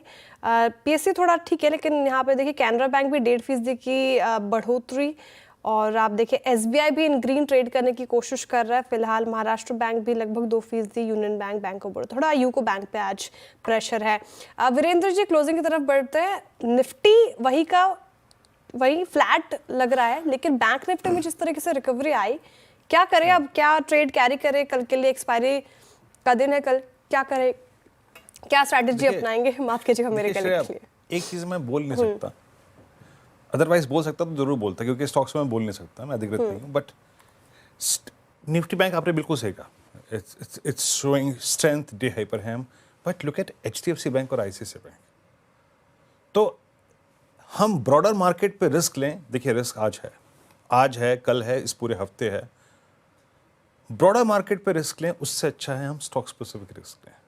तो जहां तक स्टॉक स्पेसिफिक रिस्क लेने की बात है, आईसीआईसीआई बैंक और एचडीएफसी बैंक, अगर आपने निफ्टी बैंक पे प्रश्न पूछा तो ये है इसका जवाब। बट आपने अब इंडेक्स से पूछा precisely, it's better to enjoy day trades. आज भी हमारी सुबह की अप्रोच क्या थी, प्रिसाइसली लेवल था। जरा निफ्टी का इंट्राडे चार्ट लिखाइए जरा प्लीज एक बार, और निफ्टी का इंट्राडे चार्ट दिखाइएगा दर्शकों को। पहला लेवल था 204 और उससे पहले का लेवल था 272। फर्स्ट डिप का लो था 204 और दूसरा था 274 और दूसरा लो था 284। यानी बाजार ने पुट राइटर्स के जोन्स को रिस्पेक्ट दी, बाजार ने 10 डिमा को रिस्पेक्ट दी। तो हम कल भी यही करेंगे, अगर कोई डिप मिल गया खुदा ना खास्ता तो उसको बाय करेंगे। और हमें अगर स्ट्रेंथ को बाय करना है तो स्ट्रेंथ आएगी 24,550 के ऊपर, वरना बाजार अपनी कोलैप्स होने की टेंडेंसी रखेगा। तो इट्स बेटर श्रेया 100 अंकों की चाह में हम 200 अंक वैल्यू एट रिस्क ना रखें, क्योंकि 24,200 तक का रिस्क खुला हुआ है और 24,550 तक का रिवॉर्ड है। So risk reward ratio match नहीं करता। सो अवॉइड, कल मॉर्निंग में आएंगे फिर कुछ करेंगे, लेकिन बड़ा ब्रेकआउट निफ्टी में तभी आएगा जब 24,550 पार हो जाएगा। और रिस्क अभी आज के दिन भी कितना है, 24,200। और निफ्टी बैंक श्रेया मैं फिर कहूँगा 24,700, ये 54,700 के ऊपर स्ट्रेंथ आएगी, क्योंकि इस प्राइस पर भी Nifty bank is below 10 day exponential movement. So जो मैं बात शुरू में कह रहा था, instead of betting on index, एक बड़ा रिस्क लेने से अच्छा है कैलकुलेटेड रिस्क ले। आप फोकस कर सकते हैं एचडीएफसी बैंक और आईसीआईसीआई बैंक पे श्रेया। कर सकते हैं एचडीएफसी बैंक और आईसीआईसीआई बैंक पर। देखिए एचडीएफसी डे हाई पर, आईसीआईसीआई ने भी निचले स्तरों से अच्छी रिकवरी दिखाई है। चलिए अब बीटीएसटी एसटीबीटी की शुरुआत करते हैं। गावा सर आपसे शुरुआत। Very good evening BTST STBT. Good morning, good evening. और ये तो बीटीएसटी रहेगा। स्टॉक का नाम है एसबीआई कार्ड, 914, स्टॉप होगा 907, करीब 7 रुपए का है। Near term target 925 SBI card. ये सर, ये एसबीआई कार्ड्स का बिल किसने चुकाया है? इतनी स्ट्रेंथ आई कहाँ से? प्रकाश सर, हाँ जी। ये बिल चुकाया किसने? किसका पेंडिंग था बिल? है ये गजब की स्ट्रेंथ यार है। 860 से 914। यस मानस, आपने चुकाया है क्या? पर आपका ट्रेड क्या रहेगा आज का? नहीं, मैंने नहीं चुकाया। लेकिन जो ट्रेड रहेगा वो भारत फोर्ज रहेगा। भारत फोर्ज के फ्यूचर में खरीदारी करने की राय रहेगी। अगर हम पैटर्न देखें तो भारत फोर्ज ने आज एक फ्रेश ब्रेकआउट दिया, कंसोलिडेशन देखने को मिला था, लेकिन वापस 20 डे और 10 डे मूविंग एवरेज के ऊपर निकला है। तो भारत फोर्ज के फ्यूचर में खरीदारी करने की राय रहेगी। जो जो 1143 का प्राइस चल रहा है, इसमें आपको स्टॉप लॉस लगाना है 1124 का। करंट लेवल्स पे खरीदारी करेंगे और 1185 की टारगेट सेट करेंगे। ठीक है, भारत फोर्ज मानस जी के पिक। अमित जी आप बताइए, आप क्या पिक करेंगे? आपसे भी BTST की उम्मीद? जी शाह जी, BTST रहेगी। चोलामंडलम फाइनेंस 1575 पे ट्रेड कर रहा है। यहाँ पे एक स्ट्रॉन्ग पुलबैक स्टॉक जनरेट कर रहा है। आज के वॉल्यूम्स भी काफी स्ट्रॉन्ग है, तो इसे बाय करें। अच्छे रिस्क रिवॉर्ड पॉइंट से राइज कर रहा है। 1560 1560 का स्टॉप लॉस रहेगा और टारगेट्स हमारे रहेंगे 1610 रुपए के। ओके चोला, आपको स्ट्रेंथ नजर आ रही है यहाँ पे। चंदन, आपका ट्रेड क्या रहेगा? जी मेरा फोकस टायर कंपनीज पे रहेगा। और पहले हमने अपोलो टायर की बात की, अब हम फोकस कर रहे हैं BTST में JK टायर पे। और JK टायर बात करें तो यहाँ पे डिसाइसिवली 325 के ऊपर क्लोजिंग के लिए स्टॉक तैयार है। कंसोलिडेशन ब्रेकआउट के साथ में की रिट्रेसमेंट जोन सरपास होते हुए नजर आ रहे हैं। सो 321 के सपोर्ट से खरीदारी की सलाह होगी। 339 तक के टारगेट JK टायर में बनने चाहिए। ओके, तो JK टायर पे बुलिश है चंदन जी, और ये बाई साइड की ट्रेड आती हुई। आशीष जी, आपकी ट्रेड क्या होगी कल के लिए? हाँ देखिए, मेरी BTST ट्रेड होगी आरती इंडस्ट्रीज। बहुत ही जबरदस्त ब्रेकआउट आ सकता है यहाँ पर। ये स्टॉक जस्ट वहीं पे कगार पर खड़ा है और गैप अप होने की गुंजाइश है। तो आरती इंडस्ट्रीज पे बाई की राय होगी। स्टॉप लॉस लगाना होगा 443 का और टारगेट है 479 का। ओके तो टेक्निकल ट्रेड्स पूरे हो गए और निफ्टी बैंक का क्लोज एग्जैक्टली आ रहा है 10 डे के आसपास। अगर यहाँ पर 54,625 पे आ जाए। गौरांग जी, आप देख रहे हैं बैंक्स में leadership, HDFC bank, ICICI bank जिस तरीके से बिहेव कर रहे हैं। अगर गौरांग आज के dilemma with lots of risk, बहुत सारा, अगर आप देखें जियोपॉलिटिकल फैक्टर, बाजार का रिएक्शन कैसा लगा? और अगर आपको सबसे अच्छी स्ट्रेंथ कहीं दिखाई दी हो जिसको आप कैरी करना चाहें दोनों हाथों के साथ, वो क्या होगा? वीरेंद्र, तो आज प्रातःकाल मार्केट खुलने से पहले हम एक चैनल पर थे। हमें नहीं पता था कि किस प्रकार की प्रतिक्रिया बाजार देगा, लेकिन हमें इतना विश्वास था कि जो भी हुआ है वो सही हुआ है, उसमें कुछ गलत नहीं था। और मैंने ये भी टिप्पणी करी थी सुबह 8:30 के आसपास, जब मैं एक शो पे बैठा था, कि हो सकता है बाजार गिरावट के साथ खुल सकती है, उसमें कोई दो राय नहीं, लेकिन उस गिरावट में खरीदारी आती हुई दिखेगी। और एक चिंता जो थोड़ी बहुत सता रही है वो है इंडिया विक्स 18 के पार। ये जब तक नीचे नहीं आता तब तक थोड़ी बहुत उठापटक वोलेटिलिटी हो सकती है। एक क्षेत्र जहां पर मैं ध्यान देना चाहूंगा, ये जो भी हो रहा है मौजूदा परिस्थिति में, वो रक्षा क्षेत्र है। और वहां से बहुत समय के बाद हमने एक कंपनी, सरकारी कंपनी है BHEL भेल, पहले हमारे लक्ष्यांक आ गए थे तो हमने मुनाफा वसूली की राय दी थी। लेकिन अब लग रहा है कि जिस प्रकार से परिस्थितियां हैं और जो संभवता है रक्षा क्षेत्र से जुड़ी हुई कंपनी, सरकारी निजी को ऑर्डर मिलने की, उससे नतीजों पर सकारात्मक आएगा। तो भेल पर लंबी अवधि के लिए खरीदारी की राय हम। लंबी अवधि के लिए भेल पसंद है गौरांग जी को। और पूरे स्पेस में आप देखिए तेजी देखने को मिल रही है और पिछले दिनों भी अच्छी रैली हमने देखी इस पर्टिकुलर स्पेस में। अब चलिए अब डीलिंग रूम की तरफ चलते हैं। क्या कुछ स्टॉक्स पे एक्शन यतिन बताएंगे? बताइए यतिन। तो दो स्टॉक्स आज फोकस में है। सबसे पहले PNB, और देखिए नंबर्स अनुमान से थोड़े कमजोर आए हैं, और दूसरी बात कि FY26 का गाइडेंस भी थोड़ा नरम है, और डीलर्स को लगता है कि जिस हिसाब से PSU बैंक्स का गाइडेंस रहा है FY26 के लिए, डिपॉजिट ग्रोथ थोड़ी स्लो होने वाली है, नेट इंटरेस्ट मार्जिन घटने वाले हैं, तो कहीं ना कहीं यहाँ डीलर्स को लगता है और भी बिकवाली देखने को मिल सकती है। इनफैक्ट डीलर्स को लगता है कि यहाँ 3 से 4% की डाउनसाइड देखने को मिल सकती है, और एनालिस्ट जो है एस्टिमेट्स FY26 के काट सकते हैं। इसके अलावा हडको, ये भी एक काउंटर है PSU पैक में से, जो रिजल्ट के बाद थोड़ा गिरा है। इनफैक्ट डीलर्स यहाँ भी सलाह दे रहे हैं कि STBT का ट्रेड लिया जाए। 208 210 तक के टारगेट्स वो दे रहे हैं, और काफी सारे HNIs अपने शेयर्स यहाँ बेच रहे हैं, जिसके कारण स्टॉक पे आज प्रेशर बना हुआ है। ओके, तो पंजाब नेशनल बैंक और हुडको, ये दोनों पे बिकवाली की राय फिलहाल आती हुई। शुक्रिया यतिन तमाम जानकारी के लिए। अब वीरेंद्र जी, एफएनओ का सेटअप कैसा लग रहा है? ब्रेथ क्या सुधरती हुई नजर आई वहां पे? हाँ, ब्रेथ ठीक है श्रेया, अगर आप कंपेयर करें, मतलब ब्रेथ होती है किन सर्कमस्टेंसेज में आप ट्रेड कर रहे हैं ना, जिस स्केप्टिकल सर्कमस्टेंसेज में आप थे उसके हिसाब से ब्रेथ बहुत शानदार है। बाजार ने कैलकुलेटेड रिस्क लिया, बिल्कुल लिया। 76 लॉन्ग्स, शॉर्ट कवरिंग 96 में, यानी ये डिजिट बहुत ही इंप्रेस कर देने वाली है। और इस बात को देखते हुए कि निफ्टी बैंक ने 20 डेमा को सपोर्ट लिया, इस बात को देखते हुए कि निफ्टी ने 10 डेमा सपोर्ट पे लिया, ये चीज़ अच्छी है। Premium enterprises, Paytm, BSc, IFL, Bharat फौज स्ट्रॉन्ग मूव थे यहाँ पे। लॉन्ग ओपन इंटरेस्ट एडिशन हुआ। शॉर्ट कवरिंग कहाँ थी? आरती इंडस्ट्रीज में। आज केमिकल बास्केट में गजब की शॉर्ट कवरिंग थी। एसआरएफ मेरे ख्याल से भी यहाँ नहीं है, बट एसआरएफ जो क्लोजिंग बेसिस पे स्टैट्स मिलेंगे उसमें ज़रूर होगा। तो आरती इंडस्ट्रीज, एसआरएफ, संवर्धन Motherson, Tata Motors, Aditya Birla, angel one, FT का काफ़ी स्ट्रॉन्ग इंपैक्ट था टाटा मोटर्स पे। और अदानी एनर्जी सॉल्यूशंस में यहाँ पे शॉर्ट बिल्डअप हुआ। सन फार्मा, हुड को क्रैक हुआ। आज पतंजलि फूड्स, बजाज ऑटो में क्रैक था, शॉर्ट बिल्डअप हुआ। और जहाँ तक शॉर्ट कवरिंग का सवाल है, माफ करिएगा लॉन्ग इन्वेंटिंग का सवाल है, एशियन पेंट्स डिसअपॉइंट कर गया आज। एशियन पेंट्स डिसअपॉइंट कर गया। सीडीएसएल लगभग 1.25% नीचे। दैन जब एक ऐसे सर्कमस्टेंसेस में जब बीएससी चल रहा था, सीडीएसएल ने अपने day before yesterday I think जो अर्निंग्स आया उसका रिएक्शन दिया।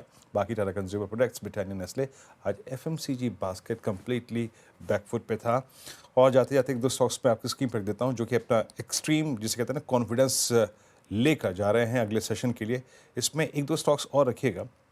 एक सेकेंड, यस, जरा एक बार लेके आइए। एनबीसीसी लगभग 3.5% ऊपर, सारे एवरेजेस के ऊपर जो क्लोज हो रहे हैं।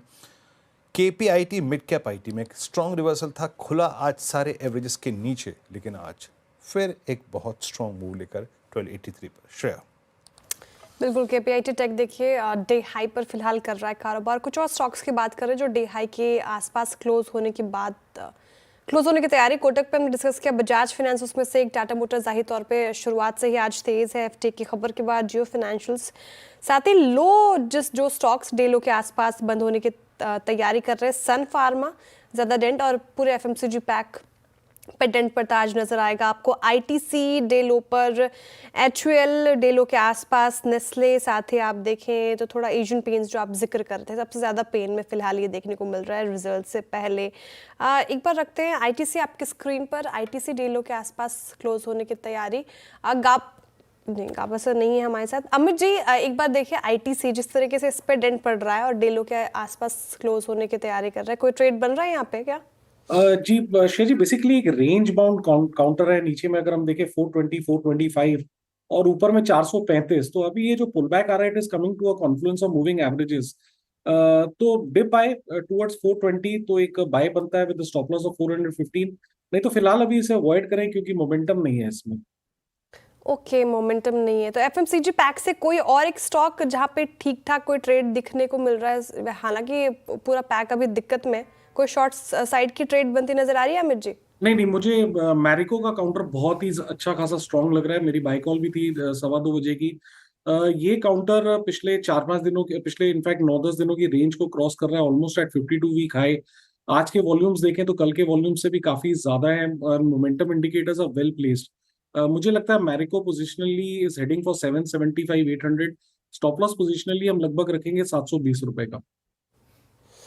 ओके, तो मैरिको बिल्कुल शानदार नतीजे फिलहाल आए और स्ट्रीट ने रिवॉर्ड किया। लगातार हम इसमें तेजी भी देखने को मिल रहा है। चलिए क्लोजिंग की तरफ चलते हैं और बिग वॉल पे समझते हैं वीरेंद्र जी से कि मार्केट की क्लोजिंग आज कैसी रही और ब्रेथ कैसा रहा मार्केट का। Over to you Virendra ji. जैम, देखिए तीनों चीज़ अच्छी हुई श्रेया। निफ्टी ने अपने चैनल को रिस्पेक्ट दी, टिंडेमा को रिस्पेक्ट दिया, क्लोज गुड। दूसरी बात, बैंक निफ्टी ने अपना लॉस्ट ग्राउंड रीगेन किया, टिंडेमा को रीगेन तो नहीं किया बट उस ट्रैजेक्टरी में आके क्लोज हुआ।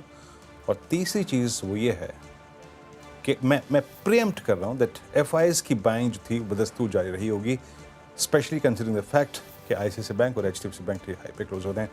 तो इस वॉर जोन में मार्केट्स ने बहुत ही शानदार तरीके से बिहेव किया, एक बहुत ही सेंसिबल और एक बहुत ही नपी तुली अप्रोच ली। बाकी अगर आप देखें आपकी स्क्रीन पे सारे इंडस्ट्रीज, मिड कैप्स और स्मॉल कैप का जो आज बिहेवियर था वो इंडिकेट कर रहा था कि ब्रॉडर मार्केट्स में बाइंग अप्रोच थे। आईटी 71 अंक ऊपर, नपातोला रिएक्शन, निफ्टी बैंक लगभग 49 अंक ऊपर। सारे सेक्टर इंडस्ट्रीज स्क्रीन पर रखिएगा प्लीज़ एक बार, जिसमें एफएमसीजी बैकफुट पे था। जब बाजार में थोड़ा सा एग्रेशन आ रहा था, तो एफएमसीजी फार्मा बैकफुट पे आ गए कंप्लीटली। बाकी आज एनबीएफसीज ने अच्छा किया, बाकी आज फाइनेंस स्पेस ने अच्छा किया, पीएसयू बैंक्स ने अपना लॉस्ट ग्राउंड रीगेन करने की कोशिश की अप टू सर्टेन एक्सटेंट। बाकी अगर आप देखें तो आज निफ्टी ऑटो जो कल का भी सबसे स्ट्रॉन्ग प्राइस परफॉर्मर था, आज मूव दिया। और एक रियल्टी इंडेक्स, इसने भी स्ट्रॉन्ग बिहेवियर था और कैप गुड्स में थोड़ी बहुत शॉर्ट कवरिंग थी। इंडस्ट्रीज में आते हैं, जो निफ्टी 50 का ग्रिड का बिहेवियर था उसको देखते हैं। Led by Tata Motors, FT का स्ट्रॉन्ग इम्पैक्ट, जियो फाइनेंशियल सर्विसेज, उसके बाद बजाज फाइनेंस माफ कीजिएगा, अटर्नल ने एक स्ट्रॉन्ग पुल बैक दिया। Shriram Finance, MNM, Titan, Adani Ports, Kotak Mahindra Bank lower trajectory से पुल बैक दे रहा था। विप्रो, हिंडाल्को, एसबीआई लाइफ और ओएनजीसी, एचडीएफसी बैंक और साथ ही साथ आईसीआईसीआई बैंक इस क्लोजिंग की हाईलाइट थी, क्योंकि इसने निफ्टी को तो नहीं बट निफ्टी बैंक को दैट रिक्वायर्ड पुश जो था वो प्रोवाइड किया। बाकी एशियन पेंट्स कंप्लीटली बैकफुट पे, आज सारे एवरेजेस के नीचे। सन फार्मा, बजाज ऑटो, आईटीसी आज क्रैक हुआ, ग्रेसिम, नेस्ले, रिलायंस इंडस्ट्रीज आज थोड़ा सा ये स्टॉक जिसे कहते हैं ना रेस्टलेस था, और पोस्ट नंबर्स जो एक स्ट्रॉन्ग रिएक्शन था वो थोड़ा सा प्रॉफिट टेकिंग है, but it's a decent I think retracement, क्योंकि 1400 के प्राइस को होता है। मार्केट शट आपकी स्क्रीन पे 24,409 एंड 24,632। और निफ्टी बैंक के साथ साथ अगर आप निफ्टी आईटी को देखें, निफ्टी आईटी ने भी एक, मैं शायद अगर चौथी चीज़ कहूँ ना जो बाजार में अच्छी थी, निफ्टी बैंक और आई थिंक आईसीआईसीआई बैंक और एचडीएफसी बैंक, उसके बाद ये था कि निफ्टी आईटी ने आज शुरुआत की थी बहुत गंभीर जोन से, 1020 से एक डिसेंट रिकवरी लेकर बंद हुए। खैर, ये थी बात आज के सेशन की। श्रेया, आज दर्शकों की समस्याओं का निवारण करने के लिए क्या है आपके पास? आज हमारे साथ जुड़ रहे हैं सबके चहेते प्रकाश कापा सर, सभी सवालों के जवाब देने के लिए। 3:35 पे सीएनबीसी आवाज़ के सभी social media platforms, x, YouTube, Instagram, Facebook पर हमारे साथ जुड़िए। कोई भी क्वेरी है आपके portfolio related, market related, war related, उसका असर मार्केट पे क्या पड़ेगा। हालांकि मार्केट ने, आप देखिए, ऑपरेशन सिंदूर को सैल्यूट किया है, सलामी दी है। आपके स्क्रीन पर मार्केट क्लोज जब वीरेंद्र जी ने पढ़ा, तो बस 3:35 पे थोड़े से विलम्ब के बाद। जी, बाकी आपसे कल एक बार फिर से बदस्तूर मॉर्निंग कॉल और मुनाफे की तैयारी मुलाकात करेंगे। तब तक के लिए नमस्कार।